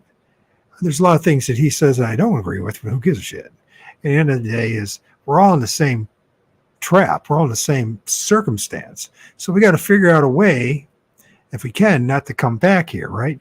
Because there is no lessons to be learned here. Nothing. Clearly, these vampiric, parasitic, archonic forces have us here, trapped here, to feed off us. We are like, we produce the emotions, whether negative or positive. We have to understand something, that love is the purest form of Loosh, according to Bob and Rose. So we got to think about that too. And she also brought up the fact that when it comes to this love bombing stuff, we're very susceptible to this love bombing stuff, because in deep down inside, I think that we all are, as beings of light. Even a rough old fart like myself, I value love and feelings of love and being accepted. I mean, I want the same thing as everyone else does, right? And they take advantage of that, right? We need a proper voltmeter and the means to adjust our frequency competently. Yeah, I think so. And it takes a lot of practice, doesn't it? And we have to start communicating more with each other and stop being afraid. This was what she brought up too was very important. No gods, no masters. What else did you say? No gods, no masters, no authority.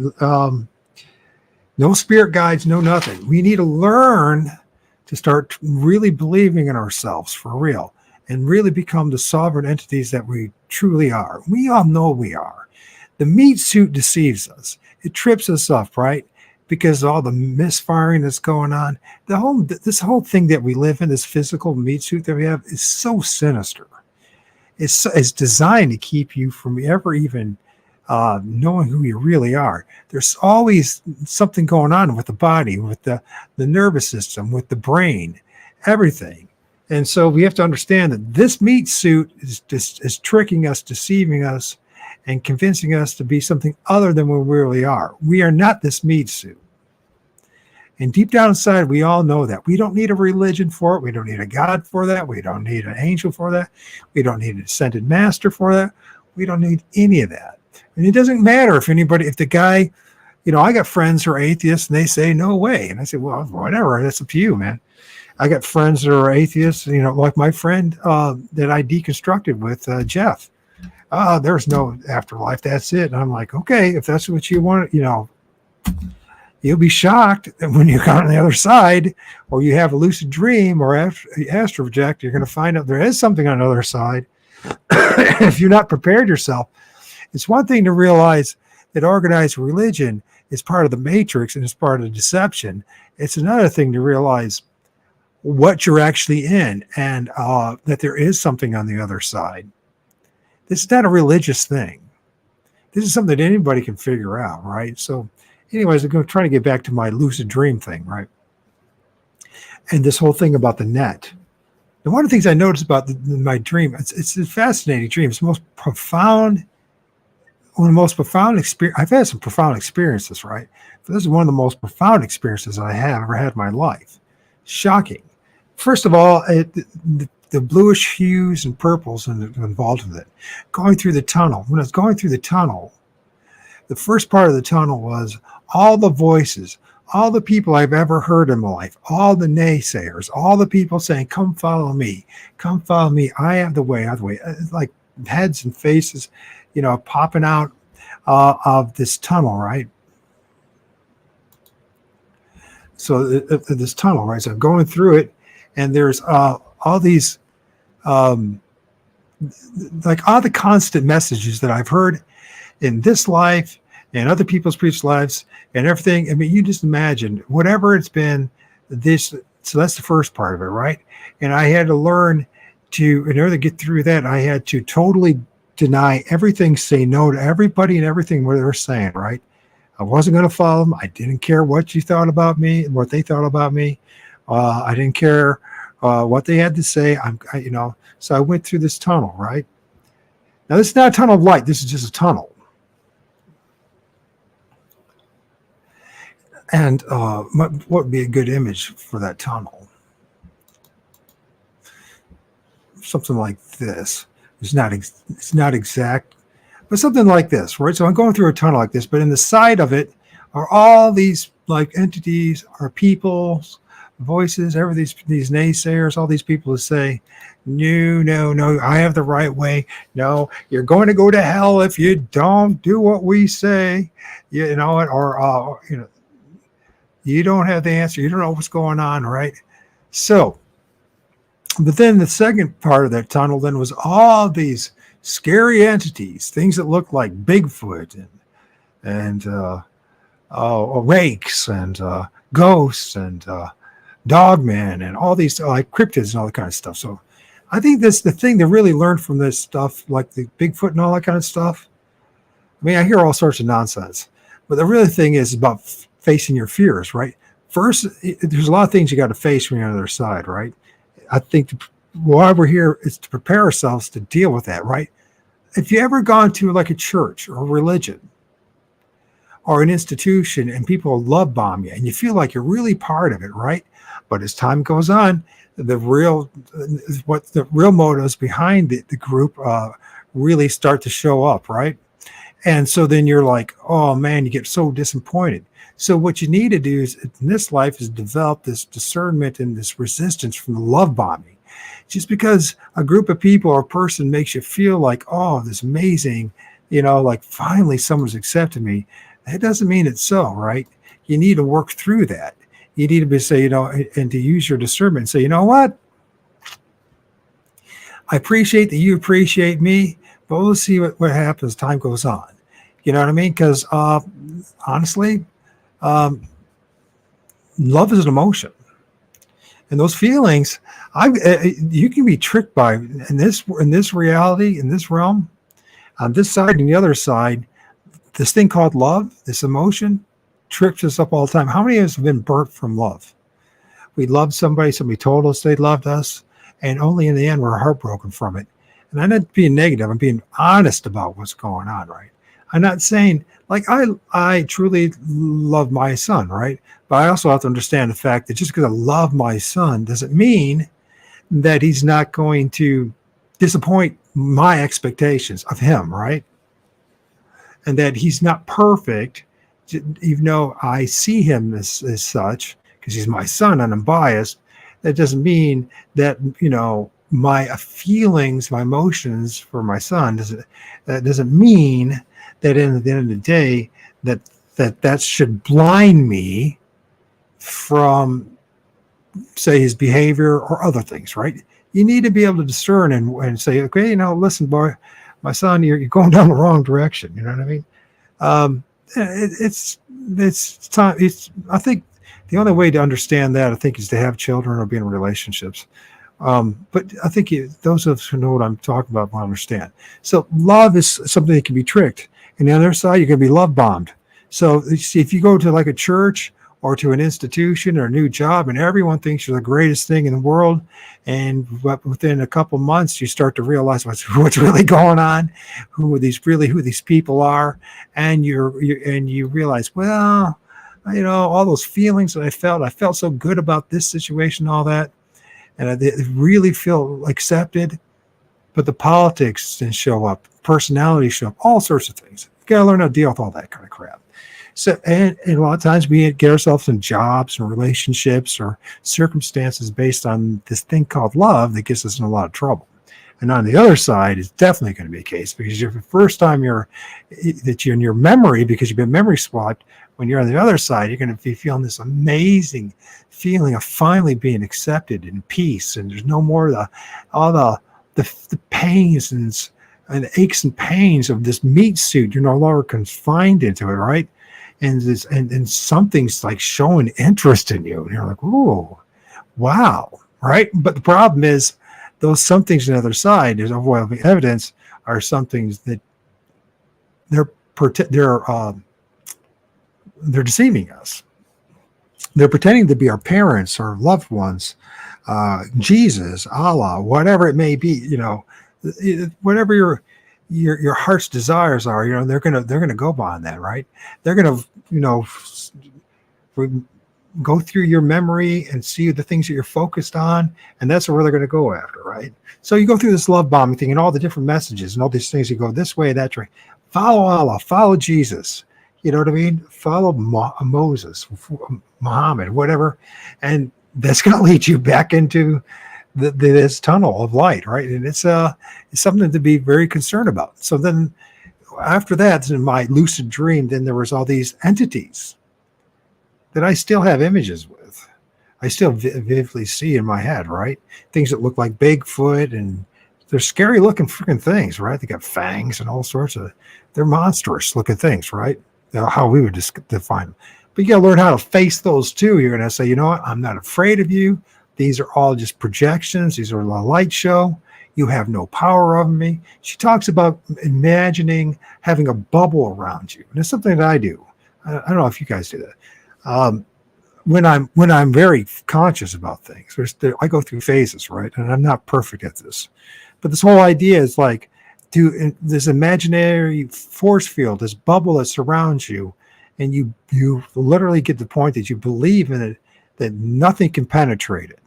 Nothing can get in your way. You know what I mean? Let's think about this. You actually are doing it unconsciously as you walk through the plane of life. If you go to the shop, you drive down the road, you go to the store, you go to there's this imaginary bubble. This is like, this is my protective space. This is my personal space that we talk about, right? Still believe that you have that personal space on the other side, if that makes any sense, and that there's real power behind that. I mean, but believe in it, just imagine it, see it, that you're something much more powerful. One of the things I started doing too is a weird thing. Is I've had some dreams, lucid dreams, where there's these entities of late that show up. And what I do is I do like this imaginary, instead of like, oh my gosh, or like sitting there, I get up there and I like karate chop them, if you will. I like fight them. I like, bam, you're gone. I distinguish them. I raise my fingers at them, you know what I mean? Hands, you know what I mean? Like a wizard or something. Boom, you're gone. And do whatever you have to do that works for you, right? So, yeah, aura, you know what I mean? So, but then you're going to have to deal with that too. So you're going to have all these scary entities that you're going to see as you go through this tunnel. This is not the same thing as a tunnel of light, because the tunnel of light is on the, what I discovered is on the other side of all this, right? So then I fall into this, in my lucid dream, I fall into this valley. It's purple, it's blues. It's much more purple and blue than what I'm showing here. This is more green. But, and as I after I get through the scary images and the things that are on the heads and all that are on the walls of this tunnel, I fall into this thing. It's like the giant womb of Sophia or something like that. I don't know what the hell it is, but it's like a giant valley with, and it's all these different blues. But around it, there's like this stitching, this netting, and that's what I got the impression was like some kind of energetic, like net that's around the womb, right? On the other end of this valley is like, if you can picture there's like a dot or light that's on the other end, like something like this. It's on the other side of the valley, right? And that light's calling me to go to it, right? But I go to the netting, right? And I'm trying to find a way out. On the other side of that netting, there's these giant pyramids. I don't know if that giant pyramids are there to trick me, to deceive me, to give me the notion that there's something there for me. But the fact of the matter is that I'm poking at this netting. Just think of it like a quilt, and some quilt where it's all stitching and all that, and different patches, different sizes and shapes with squares and all that kind of stuff. But it's like a giant net that's all around this valley, right? And it wants me to go to the light. Now I stay in that valley there, or I go and try to poke at this net and try to get the other side to this. But I think that the pyramid itself is a deception. It's like trying to distract me. It's trying to keep me from doing, what is it? It's distracting me to go a place that is not best for me. That'll get me back into the matrix, if you will, back into the tunnel. And she talks about the void. And I think that's one thing I'm missing. And I need to work on, personally, I need to work on the void. I need to work on it. And that's something that the inner person is telling me, that like I have, a lot of times I'll fall asleep listening to something on the computer. Or, you know what I mean? The computer's still running, or there'll be still light on the house. I need to turn off all the lights and get comfortable with just being in the darkness, pure darkness. And whatever shows up between my ears, or maybe it may manifest in front of me, I need to learn how to just face that, if that makes any sense. And just say, I have my protective bubble. You have nothing you can do to me, and learn how to defend myself and being in that void. That's interesting. She also talked about is that these spirits, one of the things, you can come back here as a ghost, if you will, And I think that's what a lot of stuff that's happening in the woods and around us, whether poltergeists or not. These are spirits. These are others like us, other beings of energy that have just chose not to go back into the tunnel of light, or go after the light, but haven't figured out that portal, that opening, that way out. Now, our ancestors talked about that there's certain stars that we're supposed to go to and focus on.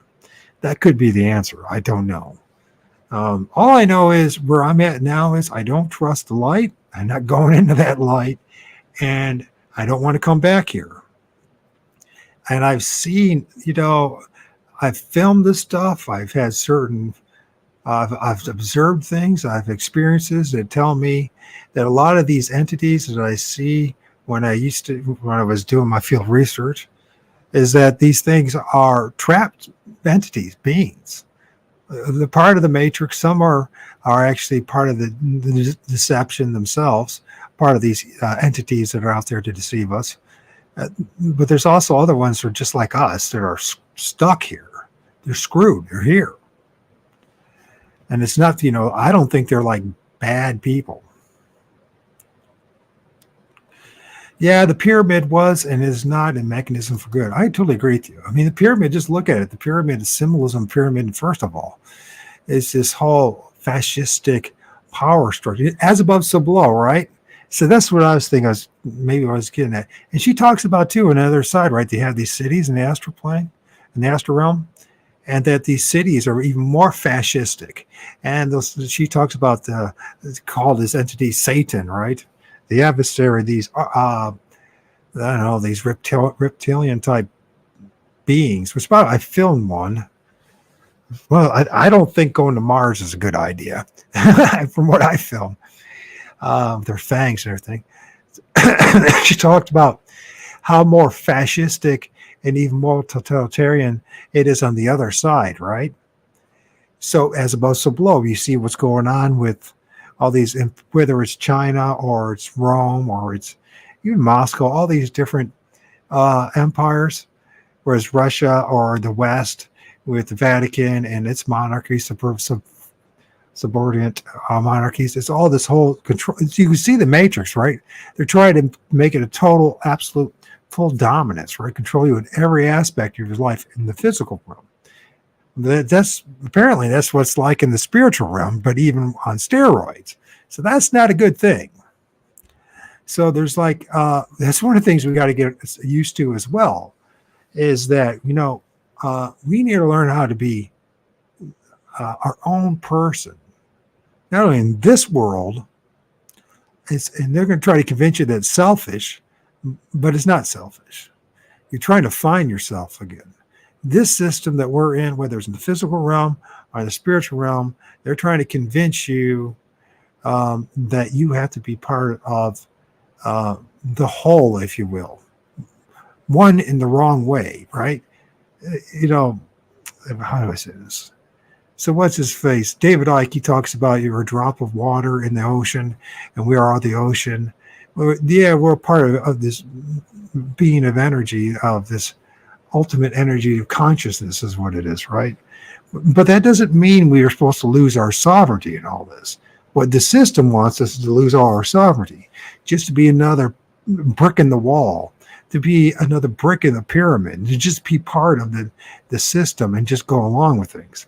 I don't think that's what the true oneness is, when we are encouraging each other to be our authentic, true selves, in which there are not masters, gods, people or entities ruling over us, but we are our own entities and beings. And when we are true to ourselves and to each other, then there's obviously a lot more of this thing that we want, which is this peace, harmony.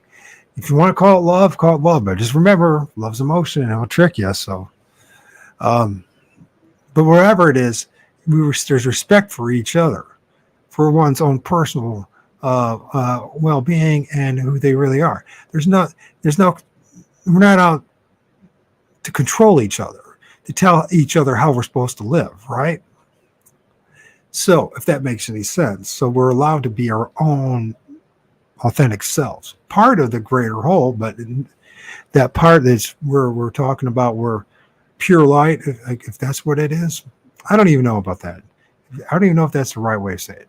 There's just this, you're allowed to be who you are, and you're not imposing yourself on others, and you're not trying to manipulate and control others or tell others how they're supposed to live. You're just doing your thing, and the other entity is doing their thing, and we might interact once in a while, but we're not trying to manipulate and control each other, if that makes sense.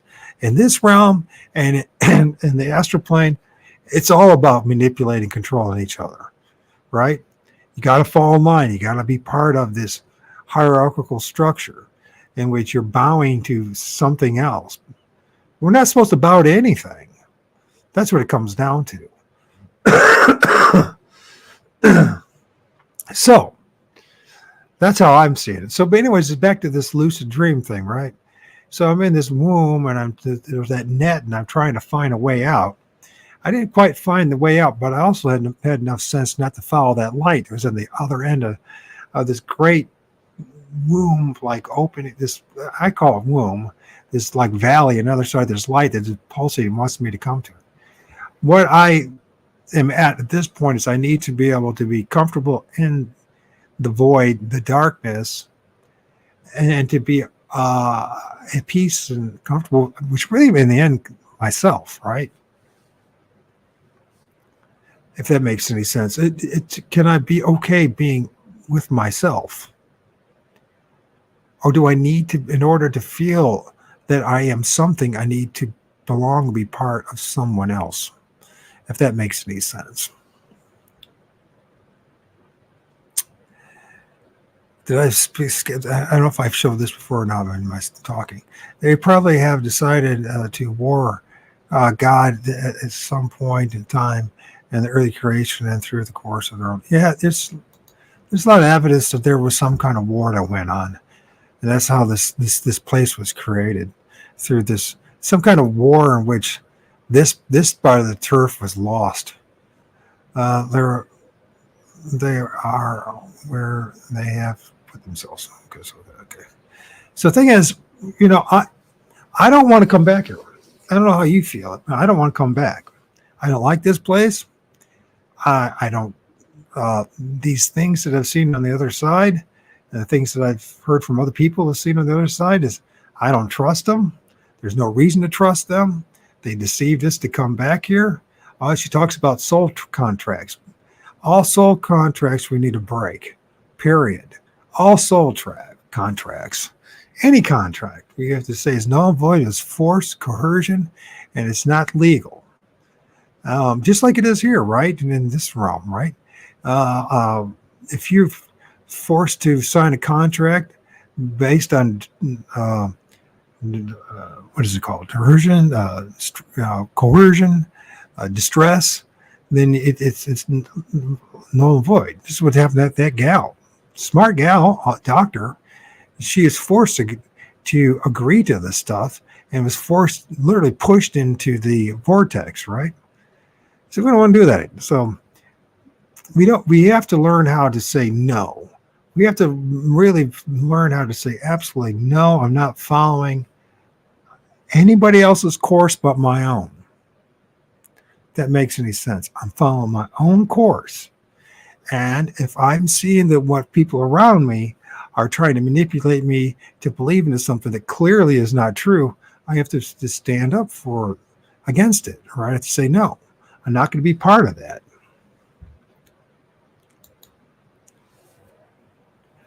The only word I have seen is man's willingness to follow Satan. Well, Satan, I don't think it's what is Satan? You know what I mean? Satan wasn't able to do anything except if Yahweh told him to do it. You need to study that properly. Satan doesn't have any power. God, this is the worst thing ever, I think. Such amounts of unnaturalness and godliness, lawlessness. Yeah, it's once again, godliness. Why? Don't follow God. No gods. And don't give, as entity, this thing that's called Satan, any power. If you read the Bible properly, Job, Satan didn't do anything without Yahweh and the day mirror's permission. In fact, Yahweh's was his idea to cause who of all people, Job, or most righteous person there ever was, right? Supposedly, to suffer. It wasn't Satan's idea; it was God's. If you don't believe me, read it again. New eyes. It's 100% that way. It was Yahweh's idea. So no gods, no angels, no archons, no higher beings, nothing. No, there's no bowing to anybody anymore.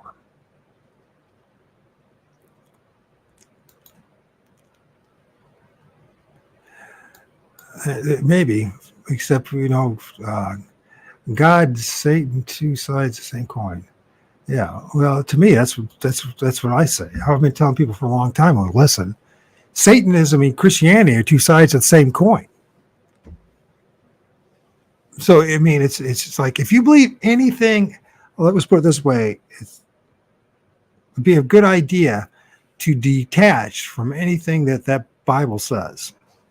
Do not be part of it, because it's black magic and it will trap you. So it's the reason why I burnt the damn Bible. So that's after studying it intensely for a decade. I mean, I literally, when the dude, there's very few people that can say this. I guarantee you there's only a handful of people that can say what I'm about to say. I read the Bible all the way through from the very first verse on Genesis to the very last verse in Revelation twice online, and the New Testament all the way through 6 times. So I reassure you to stay away from that stuff. It will trip you up. Yeah, there's part of the problem with this dark. Just first of all, Christ. You got to understand something about this Christ thing. Christ did not come to bring peace.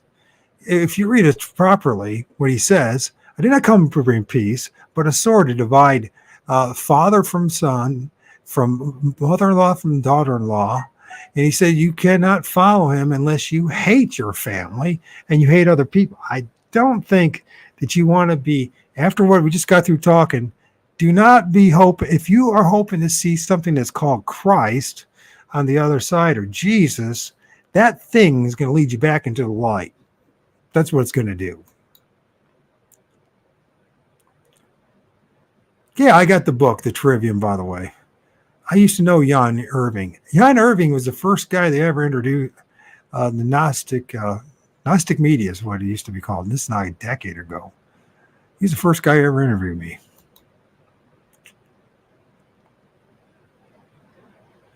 There are kingdoms, lords, and kings. Be sure, yeah, and don't be part of any of it. But the only one Lord of Lords. Yeah, well, that's according to the Bible. But can you prove that? Can you prove there's only one Lord of Lords? Can you prove that? Because I think that that's part of the deception. In fact, I know it's part of the deception. And there's only one Lord. No, it's just something they want to trip you up with. So anyways, so this whole thing about following other entities, following other gods, I know it's comfortable. It makes people feel more comfortable. It makes them feel like they're doing the right thing. But the only Lord of Lords that should matter is you. You are the Lord of your own, right? If you're not prepared to be your own Lord, then you're probably prepared yourself to come back here. Jesus is out. Aquarius will bring the Raman. Yeah, oh yeah, there are man. This what's his face? What's his name? Remind me of the guy's name again. Shit, I can't remember the guy's name now. Who talks about it? Anyways, he's from 100 years ago. People still listen to. Most of the astral projections are by ungodly temples. What? One cannot go by others' experiences. We have our own experiences in this realm. Yeah. Well, I don't know about ungodly. First of all, the people that claim to be godly people generally are very fascistic, two-faced liars who don't know the Bible or God or the Bible, don't even know God. Because if they knew God and God of the Bible, the last thing they would ever do is believe in that.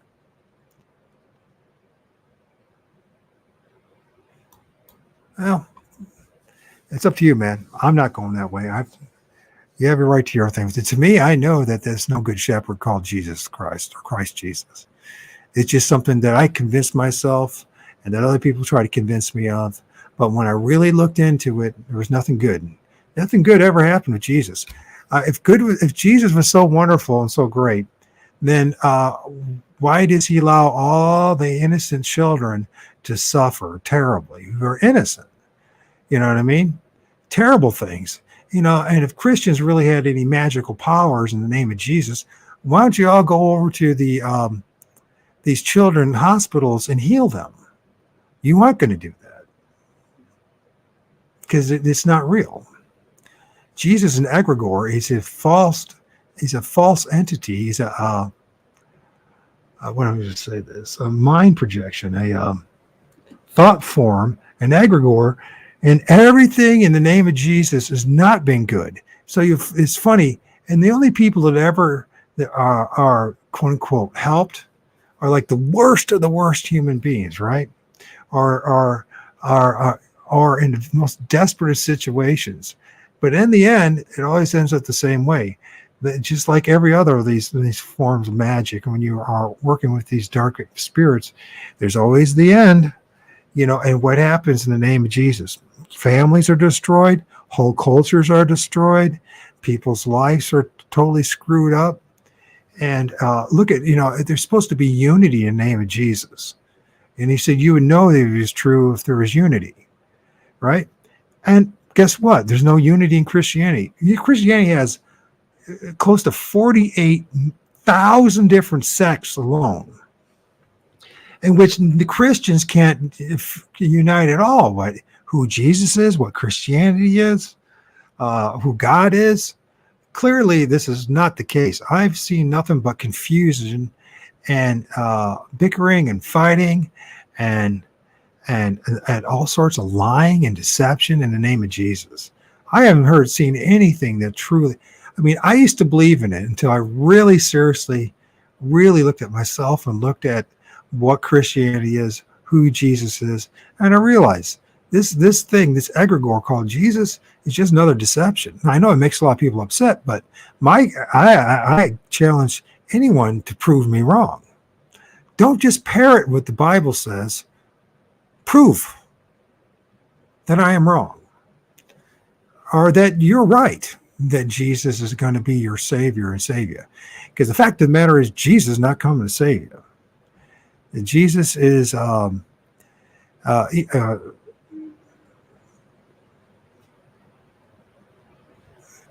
what do you think Christianity is? Communism and fascism are the same thing. They're just two sides of the same coin. It's all about control. It's about controlling you, about keeping you from having freedom of conscience, a freedom to question, to explore, right? And that's what Christianity is, just another control system, just another layer of the matrix. Unfortunately, I wish it was just my opinion. But the fact of the matter is, sorry, D-dubs, that communism and I meant to say, sorry, Julio, I meant to say D-W. Communism and fascism are two sides of the same coin, just like Satanism and Christianity are two sides of the same coin. And dualism, I used to really, really believe in, but the more and more I look at this place of creation that we live in,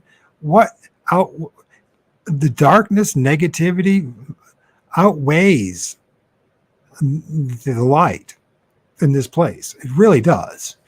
So dualism, I don't think is really, I think they give the illusion, a holographic illusion, so with night and day. But guess God thing in the Bible, people are like, oh yeah, it's about love. No, with God in the Bible says I created both good and evil.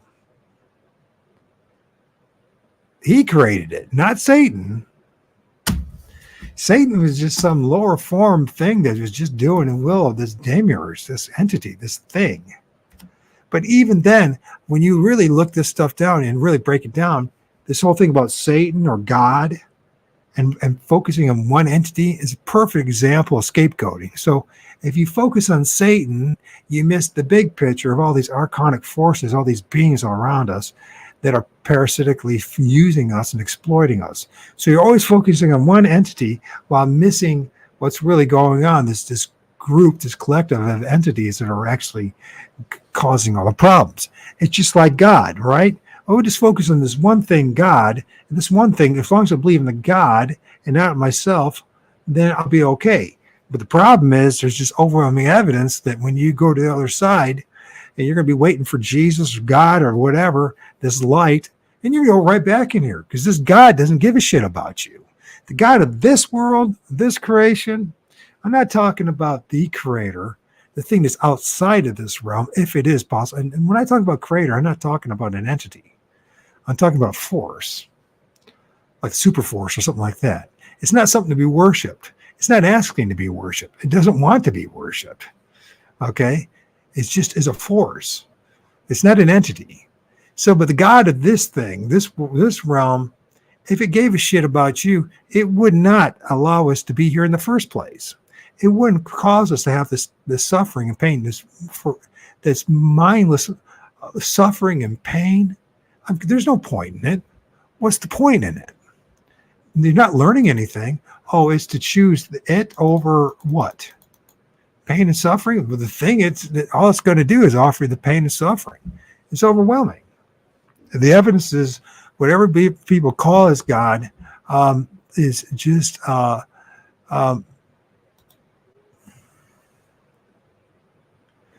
give me a break. Julio, I've done everything. All I know is you're making that stuff up. I did everything. I'm the one that did all the praying. I'm the one who was constantly talking to Jesus 24/7. I guarantee you I did a hell of a lot more than you ever will, because you and I wouldn't be having this conversation. We are all a point of this pendulum of fascism and fashion, these communist stuff. Yeah, it is the same thing, basically. Do as thou wilt literally means, oh, give me the group. Give me a break. You're wrong. Of course I'm wrong. Now prove to me I'm wrong. You won't be able to. Don't be angry and hateful. Why are you doing this? I know why you're doing this, because this is what Christianity does every single time. It convinces people to do that. How am I being hateful or angry? You're welcome not to accept eternal salvation. There is no eternal salvation in the name of God. It's just you pretending there is. Attempting emotions is part of the character of God. You could benefit from. Oh, I heard this stuff 1,000 times. How many times have I been told in the past decade that have you ever prayed for yourself? Have you ever received the Holy Spirit? These are the same people who are so okay. Julio, did Jesus say he was coming back in his generation? Now you be honest about things, because this is what this is about, right? It's about the way, the truth, and the life. Did Jesus make it very clear that he was coming back in his generation? Did his apostles say the same thing? And if you say no, I know you're lying. 100% you're lying. And if Jesus said he came back, he's come back in his generation, it's supposed to be 2,000 years ago. And Jesus said that any of those who followed him would do greater things than him. That means you should be able to heal people. You should be able to do amazing things. Jesus did come back and go back and redid Acts, my dude. Come on, man. Jesus did come back, did he? So you believe in the Great Parousia. That means that Jesus showed up, or when, 70 AD, for the destruction of Jerusalem? So here's the bit more important thing. Instead of you attacking me, Jesus said that anybody that follows Jesus, should do greater things than him. That you should be able to heal people, move mountains, do amazing things. Can you do any of that? Attacking me or proselyting trying to convince that you got it figured out, which I know you don't. And I'm not trying to be a jerk. I know you don't know what you're talking about. You know what I mean? I mean, because if you would be, you would not be talking what you're talking about. And this is all part of this whole thing. And this is all part of this. Learn how to say no to this stuff. Learn how not to say no to this thing called God, our angels, our ascended beings, our masters. You got to say no to this stuff. You can say, you know what? No way. I'm not buying into it. You have to prove to me, not from words, from a book, you have to prove to me that you are an actual follower of Jesus.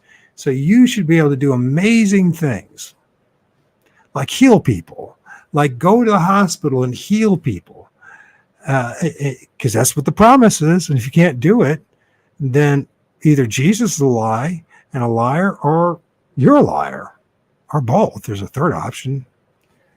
And I think that's what happens when you follow these books, like the Bible or the Quran, is it just makes you a liar. This is what it does. And I'm not trying to be a jerk about it. I'm great. It's wonderful that you have never been sick your adult life. That's fantastic. And I hope that it stays that way. Now, if you have all this amazing power in the name of Jesus, heal me. To start with. Or better yet, here's a more important thing. Why don't you go to a children's hospital and there's kids that are suffering from horrendous, terrible diseases and heal them in the name of Jesus. And if you can't do that, then none of it matters.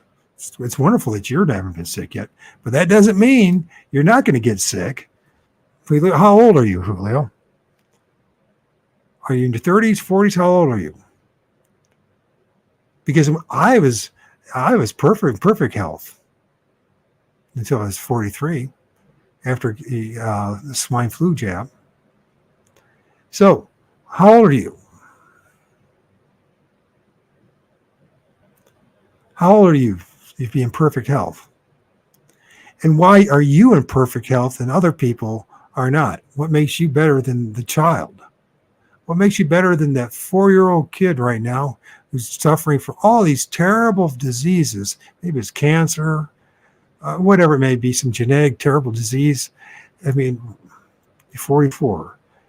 Well, when I was 44, I thought I was 24 too. Someday I will catch up to you, I guarantee you. Then you'll realize there's more going on than meets the eye. So I'm glad that you've been in perfect health. Good for you. Yeah, but you don't have, Jesus is not real. The Bible is a book of black magic, and it's all about deception. So, and the smartest thing you can do is let it go. Or challenge it, prove it. Prove to yourself that 100% it's real. Not to me, not to anyone else. You prove that it's real. Not memorize simply verses out of context from the Bible, but read it for what it really says. Ask yourself honestly, if Jesus showed up, 2,000 years ago, why is this place such an awful place still? You start to change things.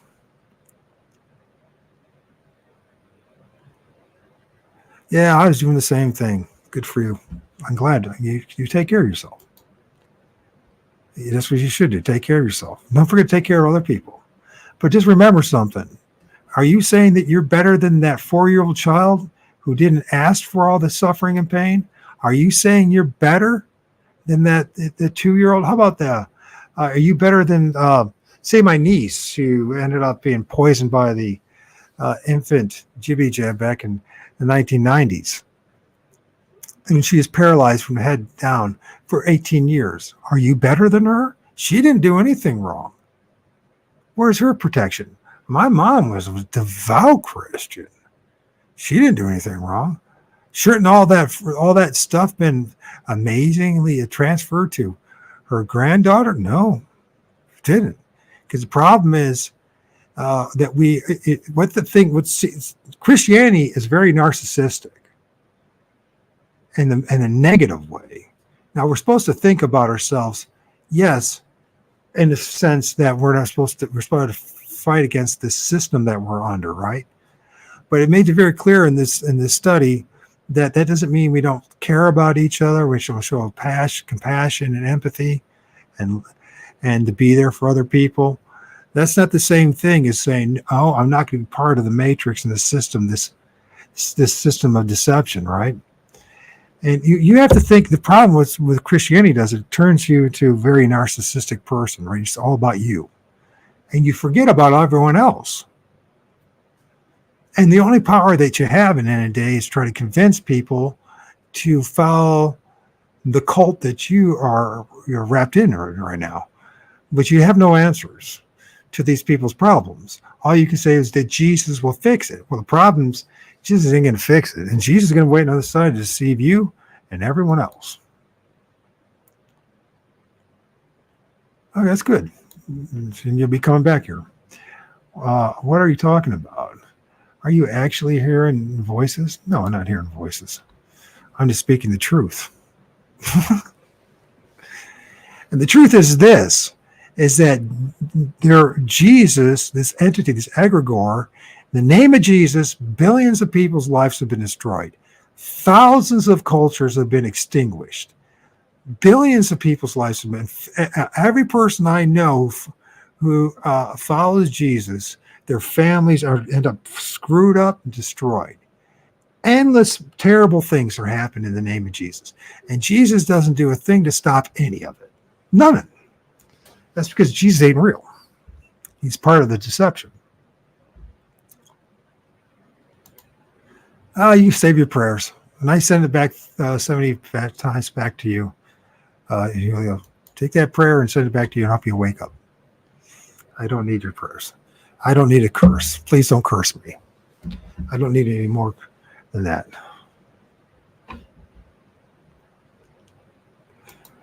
But it's funny how this is happening, because it's happening everywhere I go, man, and everything, because it's like because the archonic forces they use people like Christians.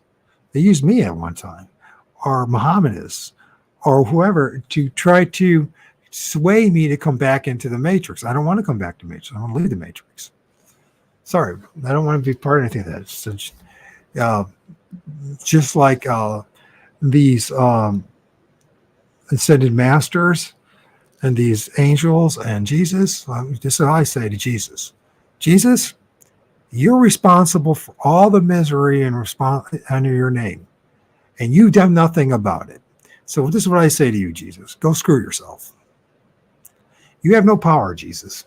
You have no power in me. You have no power in anybody who decides to say no to you. And I say no to you, Jesus. You're an evil egregore. You're part of the matrix, and you deceived nothing but billions of people and gave people false hope. You are not the light of the world. At least you're not the light for me. You might be the light of the world, Jesus, because every time somebody follows you, they come back here. So congratulations, Jesus. You have zero power, Jesus. You have no power. I have more power than Jesus does. You know how I know that? Because I have empathy and I have compassion and love. I can love my son. I take care of my son. I feed my son. I make sure there's shelter over his head. Jesus doesn't do any of that. Jesus doesn't do anything for anybody except enslave people. See, buddy? So everyone left. It's cool. That's the way it should be. See, because that's the thing, you need to hear it. Everyone needs to hear it, the truth. Jesus has no power. Jesus is part of the deception. It's part of the matrix. I mean, you're not going to bring me back into it. And if it means that you and 200 people stop following this channel, it's not going to make a difference, because I'm not going to follow Jesus, and I'm not going to follow Yahweh, and I'm not going to follow Muhammad, and I'm not going to follow Allah, and I'm not going to follow any of these other entities.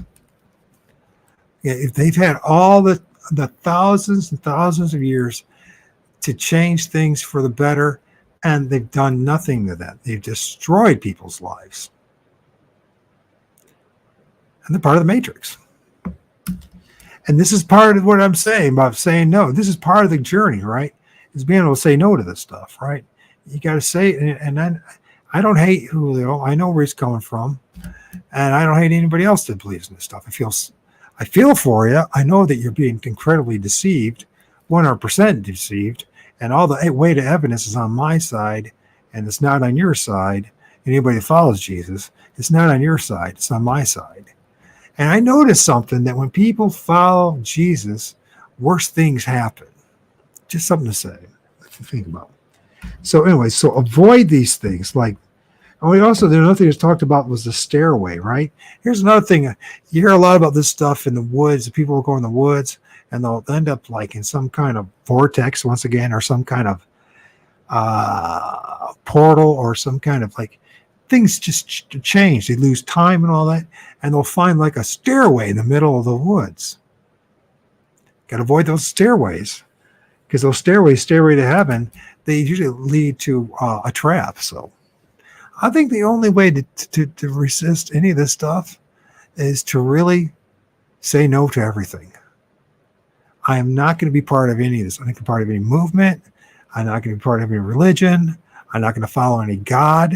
I'm not going to follow anything that claims to be superior than me. I'm not going to follow a damn book, a collection of books that's been proven over and over again to be wrong. And I know it makes people upset, but what else can you do? So try to be honest, right?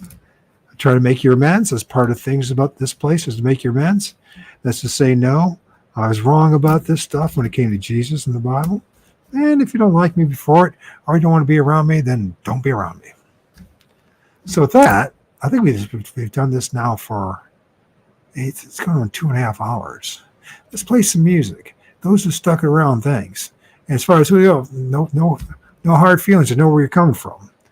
But I just asked you to seriously challenge your beliefs. Don't try to challenge me. Challenge your beliefs. Prove to yourself that Jesus is real. Be honest about it. Demonstrate it. Prove that Jesus is real.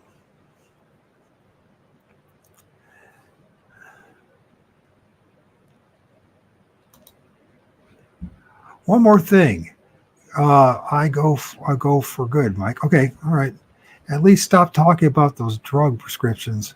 Stop taking. Okay, here we go. Here goes the personal attacks. See, this is the thing, Julio. This is what's so evident about the fact that it doesn't work. What does every single Christian do? Ends up, because you don't have any footing to stand on, you go at the ad hominem attacks. You accuse me of taking prescription drugs and eating organic bud. I'm sorry. I am sorry. First of all, the only thing I've taken today is Lyrica. And in the morning, I took a half of Norco.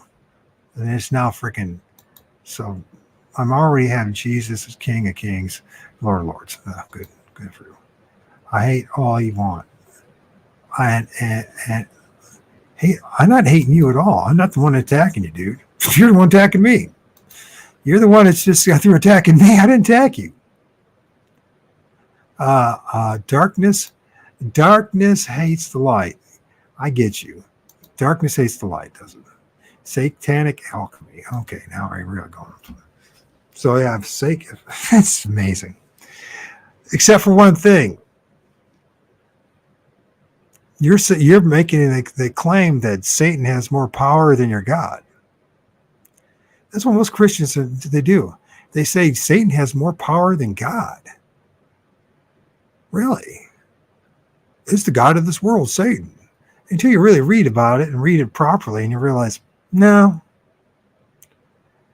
All the evil in the world, it happened, what, in the name of Satan or in the name of Jesus or Allah? Yeah, it was the name of Jesus. Not in the name of Satan. Because Satan is just a generic phrase for most of in the Bible, is Nebuchadnezzar. And just like what they're saying here, with this on the other side, and these people bowing down, and Satan showing up. So, all right, okay. So Satan, what is Satan? You never explain what is Satan. So is this some kind of reptilian? Is that what it is?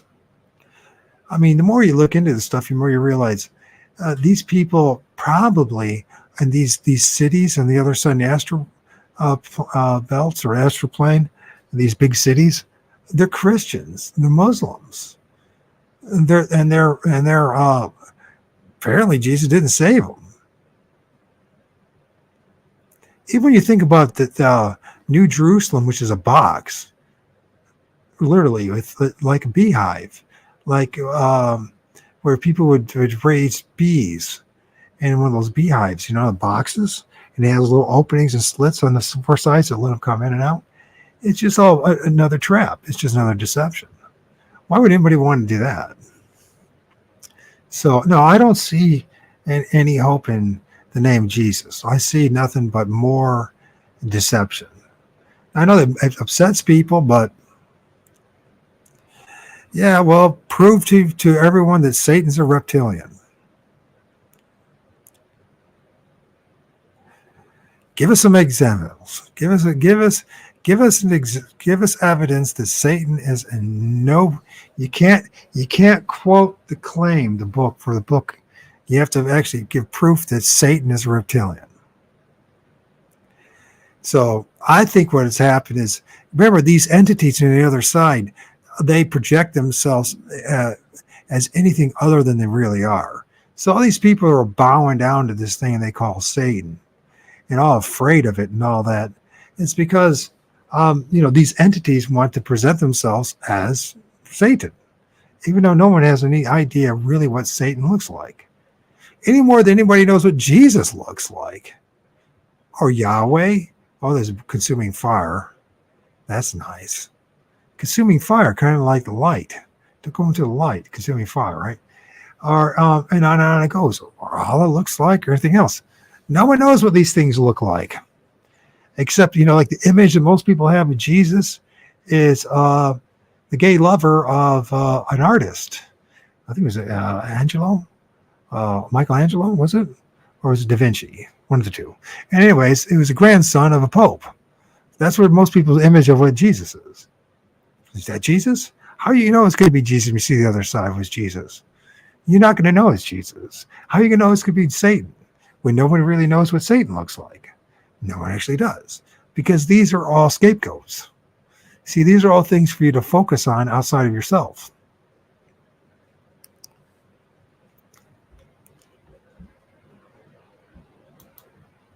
You see, no one is forcing you, but stop the hate. I'm not stop. What's the hate? So then you accused me of being a drug addict. That was hateful. That was really hateful what you said. That was really mean. Now you're saying I'm hating. Why? Because I'm challenging what you're saying? That's what religious people do. Open the book and read the scripture sometime about the snake in the garden. Yeah, the snake in the garden was telling the truth. Whereas Beelzebub was lying and keeping people enslaved in that garden.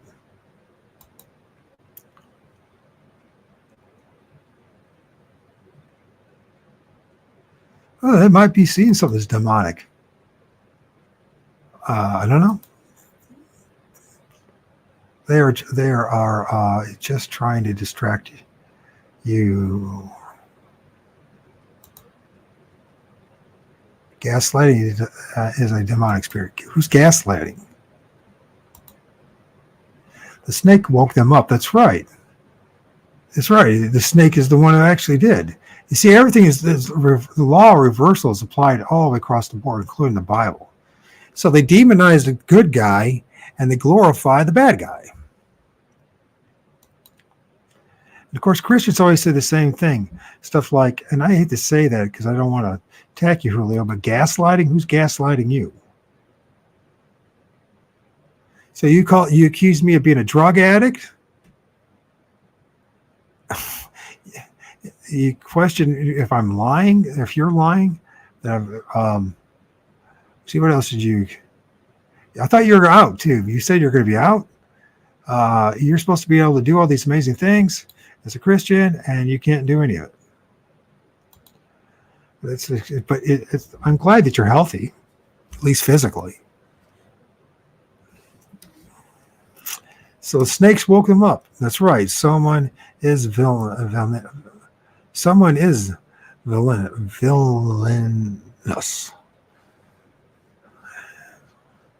Yeah, I would have to say that the God of the Bible is an awful monster. I mean, that God of the Bible agrees in slavery, anti-women, has no problem murdering young children, throwing them against the rocks. The God of the Bible, by the way, if you actually is the Old Testament, they say is Satan. So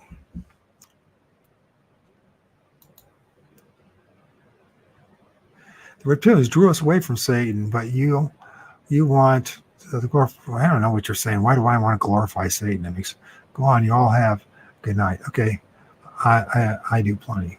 I am well, thanks. Okay. I mean, and somehow, sorry, it was a typo. I meant, and somehow.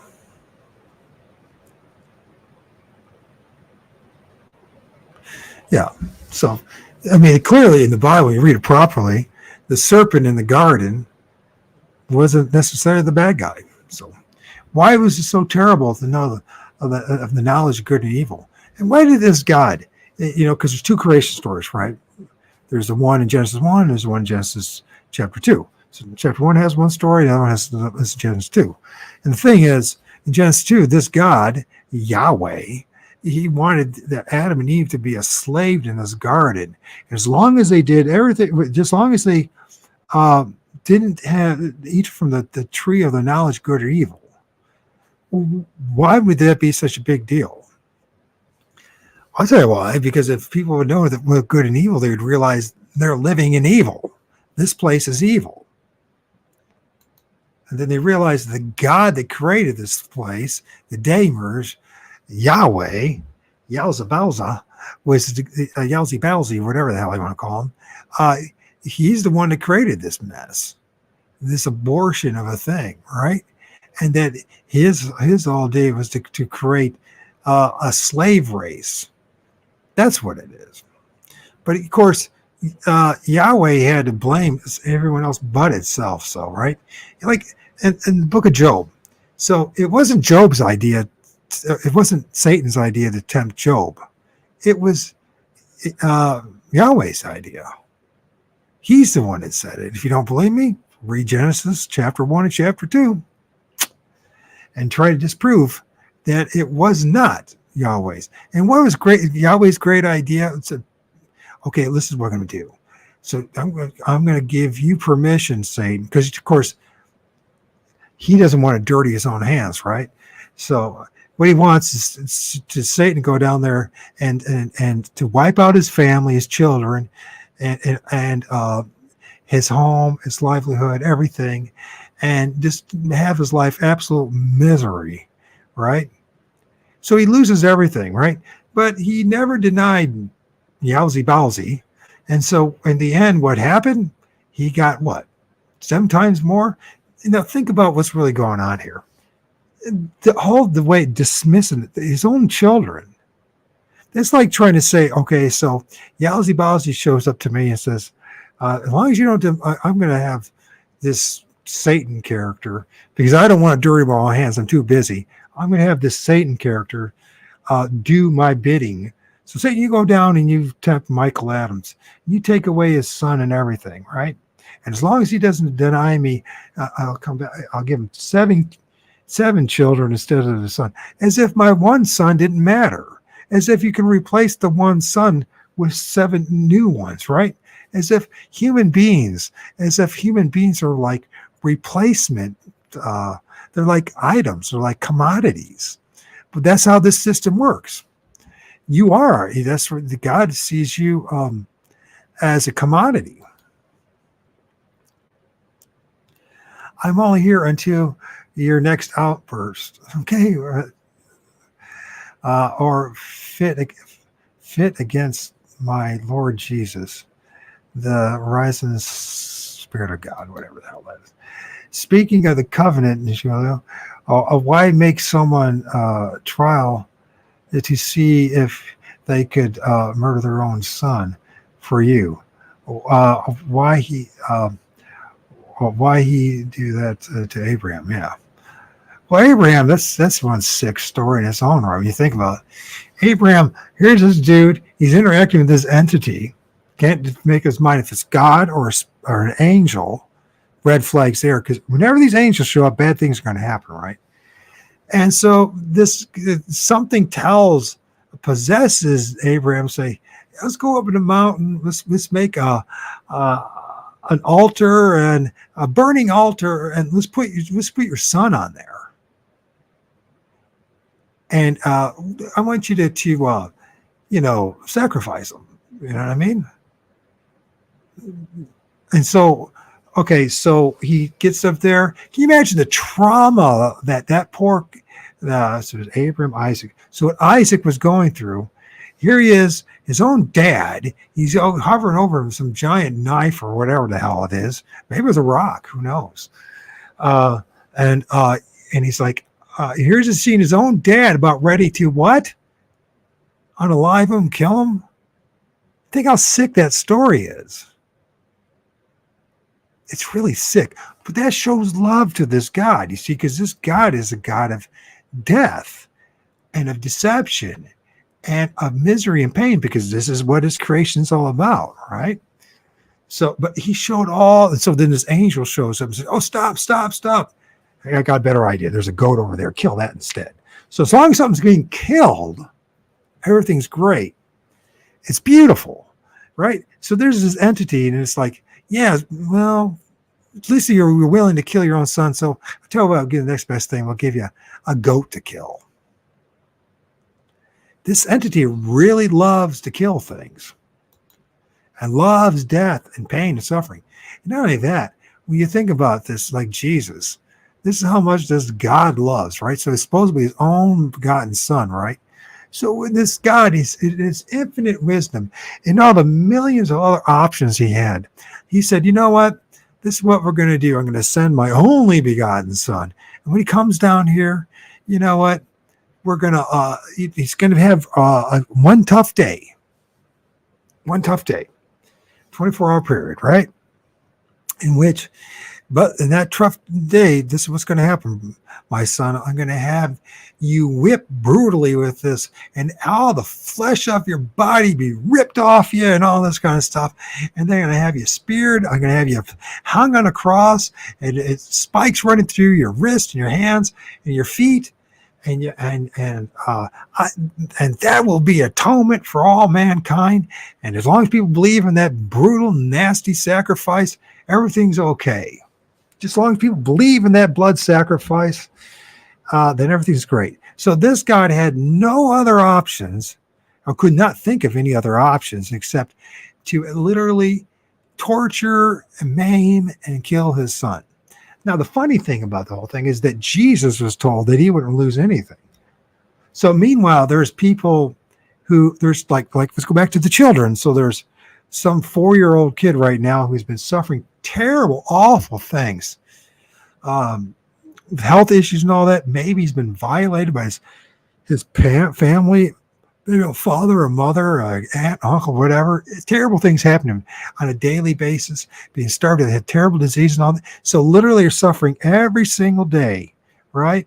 Or there's thinking about my niece who had none of those things, except just was damaged by the infant Judy jab and was paralyzed from the head down with this rare disease in which she wasn't able to talk or eat.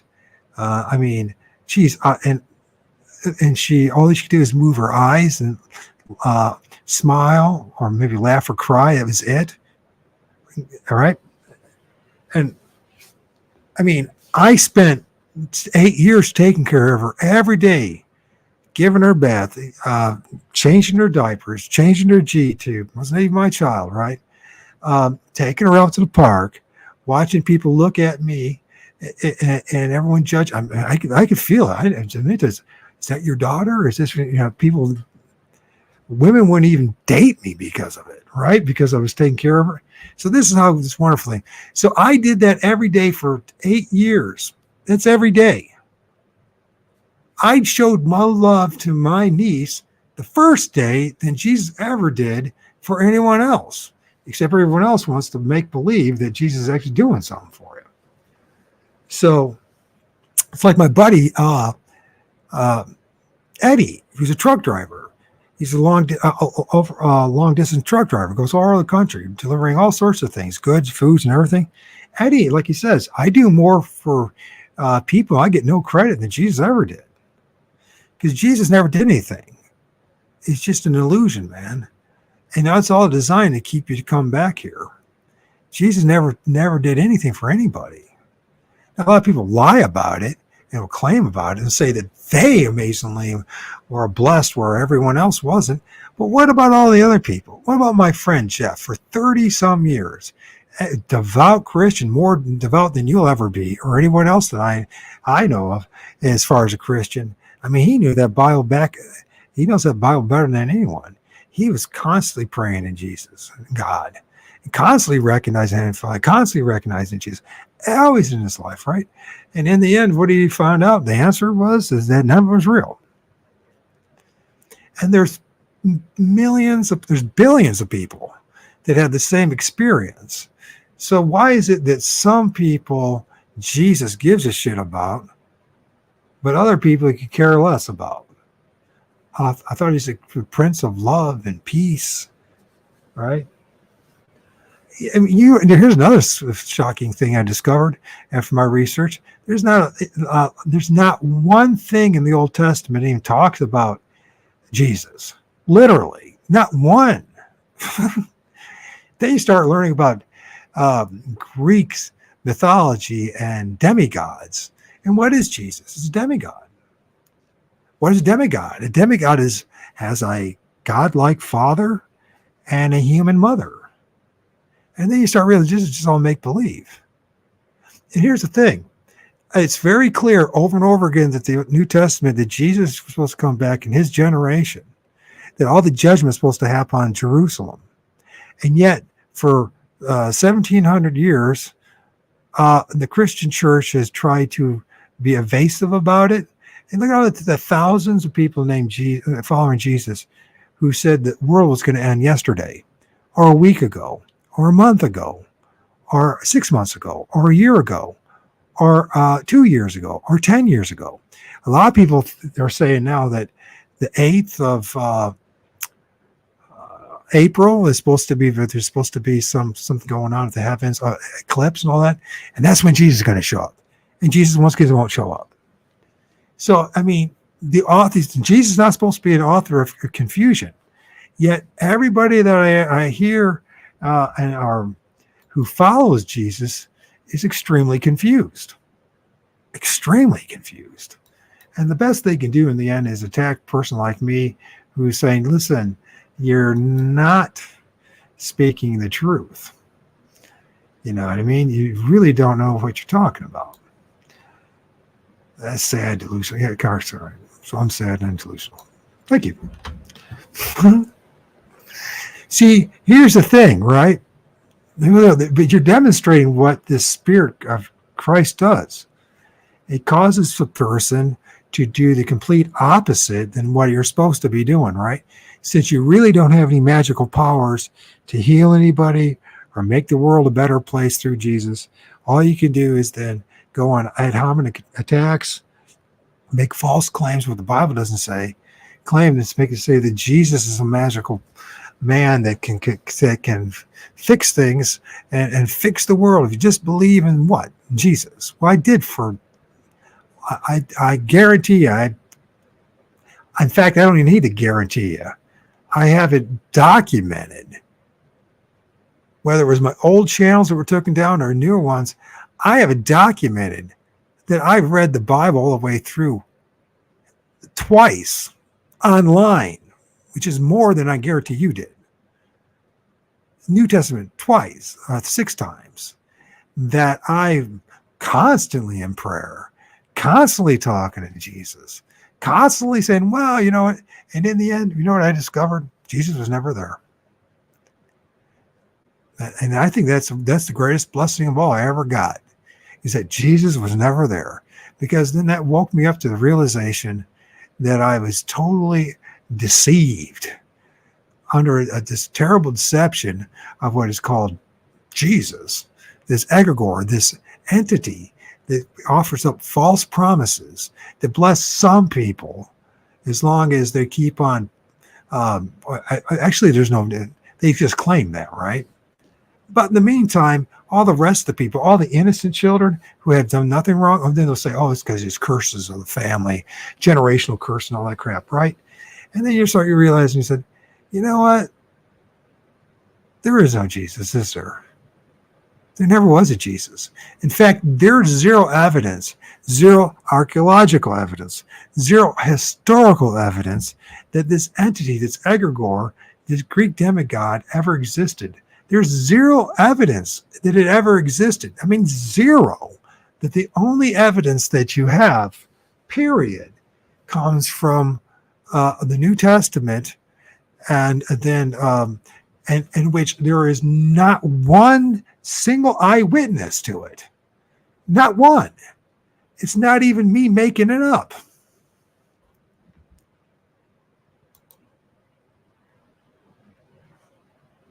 He was there. He has always been there. Sure. All right, Tony, how's it going? I'm straight. I keep the covenant myself. And okay, good. He is the creator. Quite listening. I don't need to listen to Jeff. In fact, I left the Bible. I burnt the Bible and left Christianity before Jeff did. You didn't know that, did you, Tony? There were over 500. No, there was not 500 witnesses. Tony, you're making that up. Just because the Bible says there was, doesn't mean there was. Just because the source, this book of black magic said that there was 500, there actually is no evidence of that claim at all. It's just a matter if you want to believe that or not. I choose not to believe it anymore. So I love this though.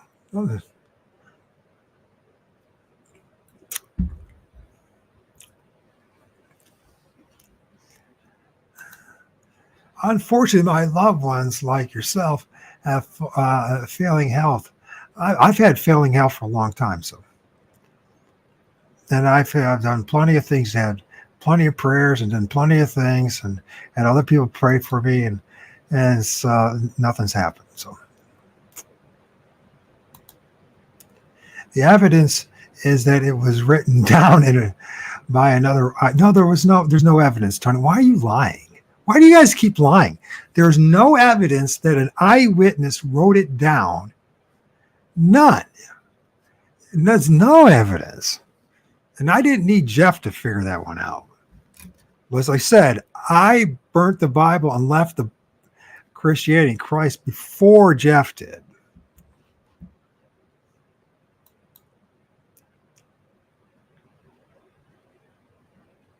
Oh, nonsense. Even when I had faith, I knew that it wasn't there. Who said the prayer is what Jesus wants for you? Who says prayers is what Jesus wants for you? Luke made it very clear that he was never eyewitness to Jesus. It's very clear in the book that he was not. He wrote it down. There's a letter. There's no evidence that Luke wrote anything. And it's very clear. In fact, Luke makes it very clear he was not an eyewitness. So who cares? I think you went to the wrong church. Now, I don't go to churches. I haven't been to church. That's one thing I realized when I decided to turn myself over to Jesus 12 years ago. It was 12 years ago.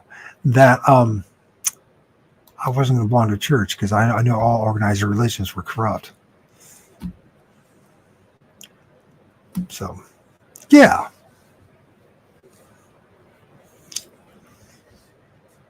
Tony, man, you know better. Defending the indefensible. I'm going to play some music because I've been going at this for a while. And if people still around and still want to go after it, I'll go after it. If not, I'll end it. So, anyways, let's play some. Yeah, let's play this. What do I want to play?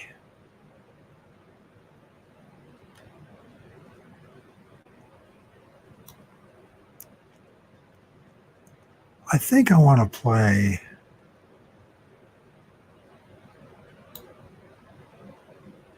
this.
As we sit,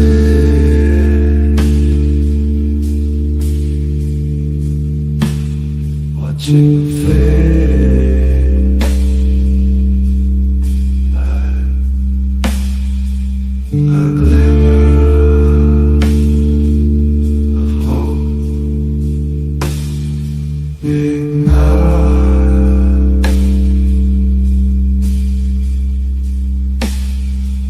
Tonight we'll press on towards the east, driven by the promise of a brighter future.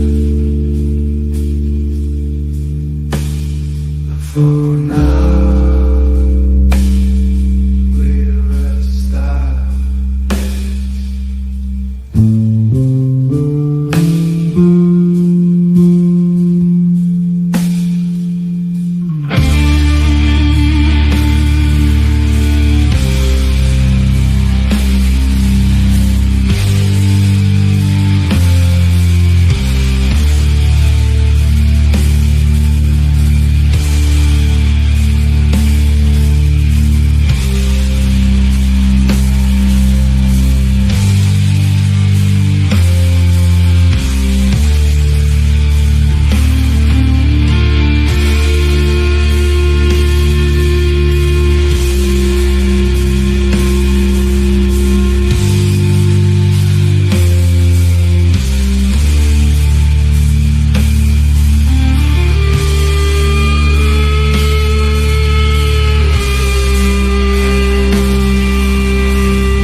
So everyone left. That's good. So Jesus wants you to gain knowledge and search wisdom.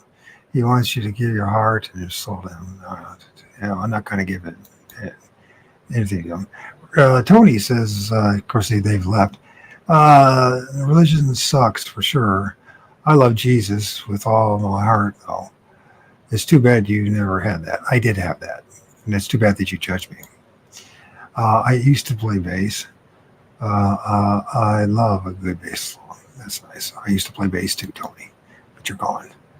Let's see. I mean, you're not alone.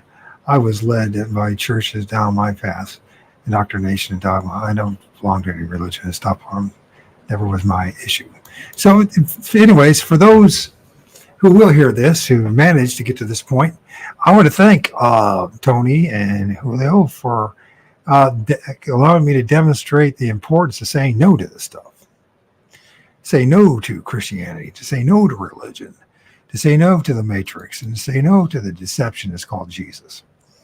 I appreciate that. If it wasn't for you guys, you wouldn't have the opportunity to demonstrate that. So, yeah. So those who do hear this, think about what I'm saying here. Listen to what the people had to say too about this light, and about this Jesus, and about these these entities. They could pretend to be this, that, and everything else, like Jesus. But there's probably a good chance that it's going to lead you back to the tunnel, the reincarnation path. So, but that's okay. If that's what you want, that's not what I want. I don't want to come back here. I owe Jesus nothing. I owe Christianity nothing. I owe nothing to this world except to be the best person I can and to be there and be as honest as I can. And if it means that people aren't going to like what I have to say, then that's the way it is. There's nothing more you can do about that. I think, it might be cool to play one more song. It's fun, It's interesting, all the dynamics. It's always the same thing. The personal ad hominem attacks. You have to lie for your faith. And this is what this whole place is about, right? It's about lying for your truth, even though there's no truth in it. So.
Let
Peace.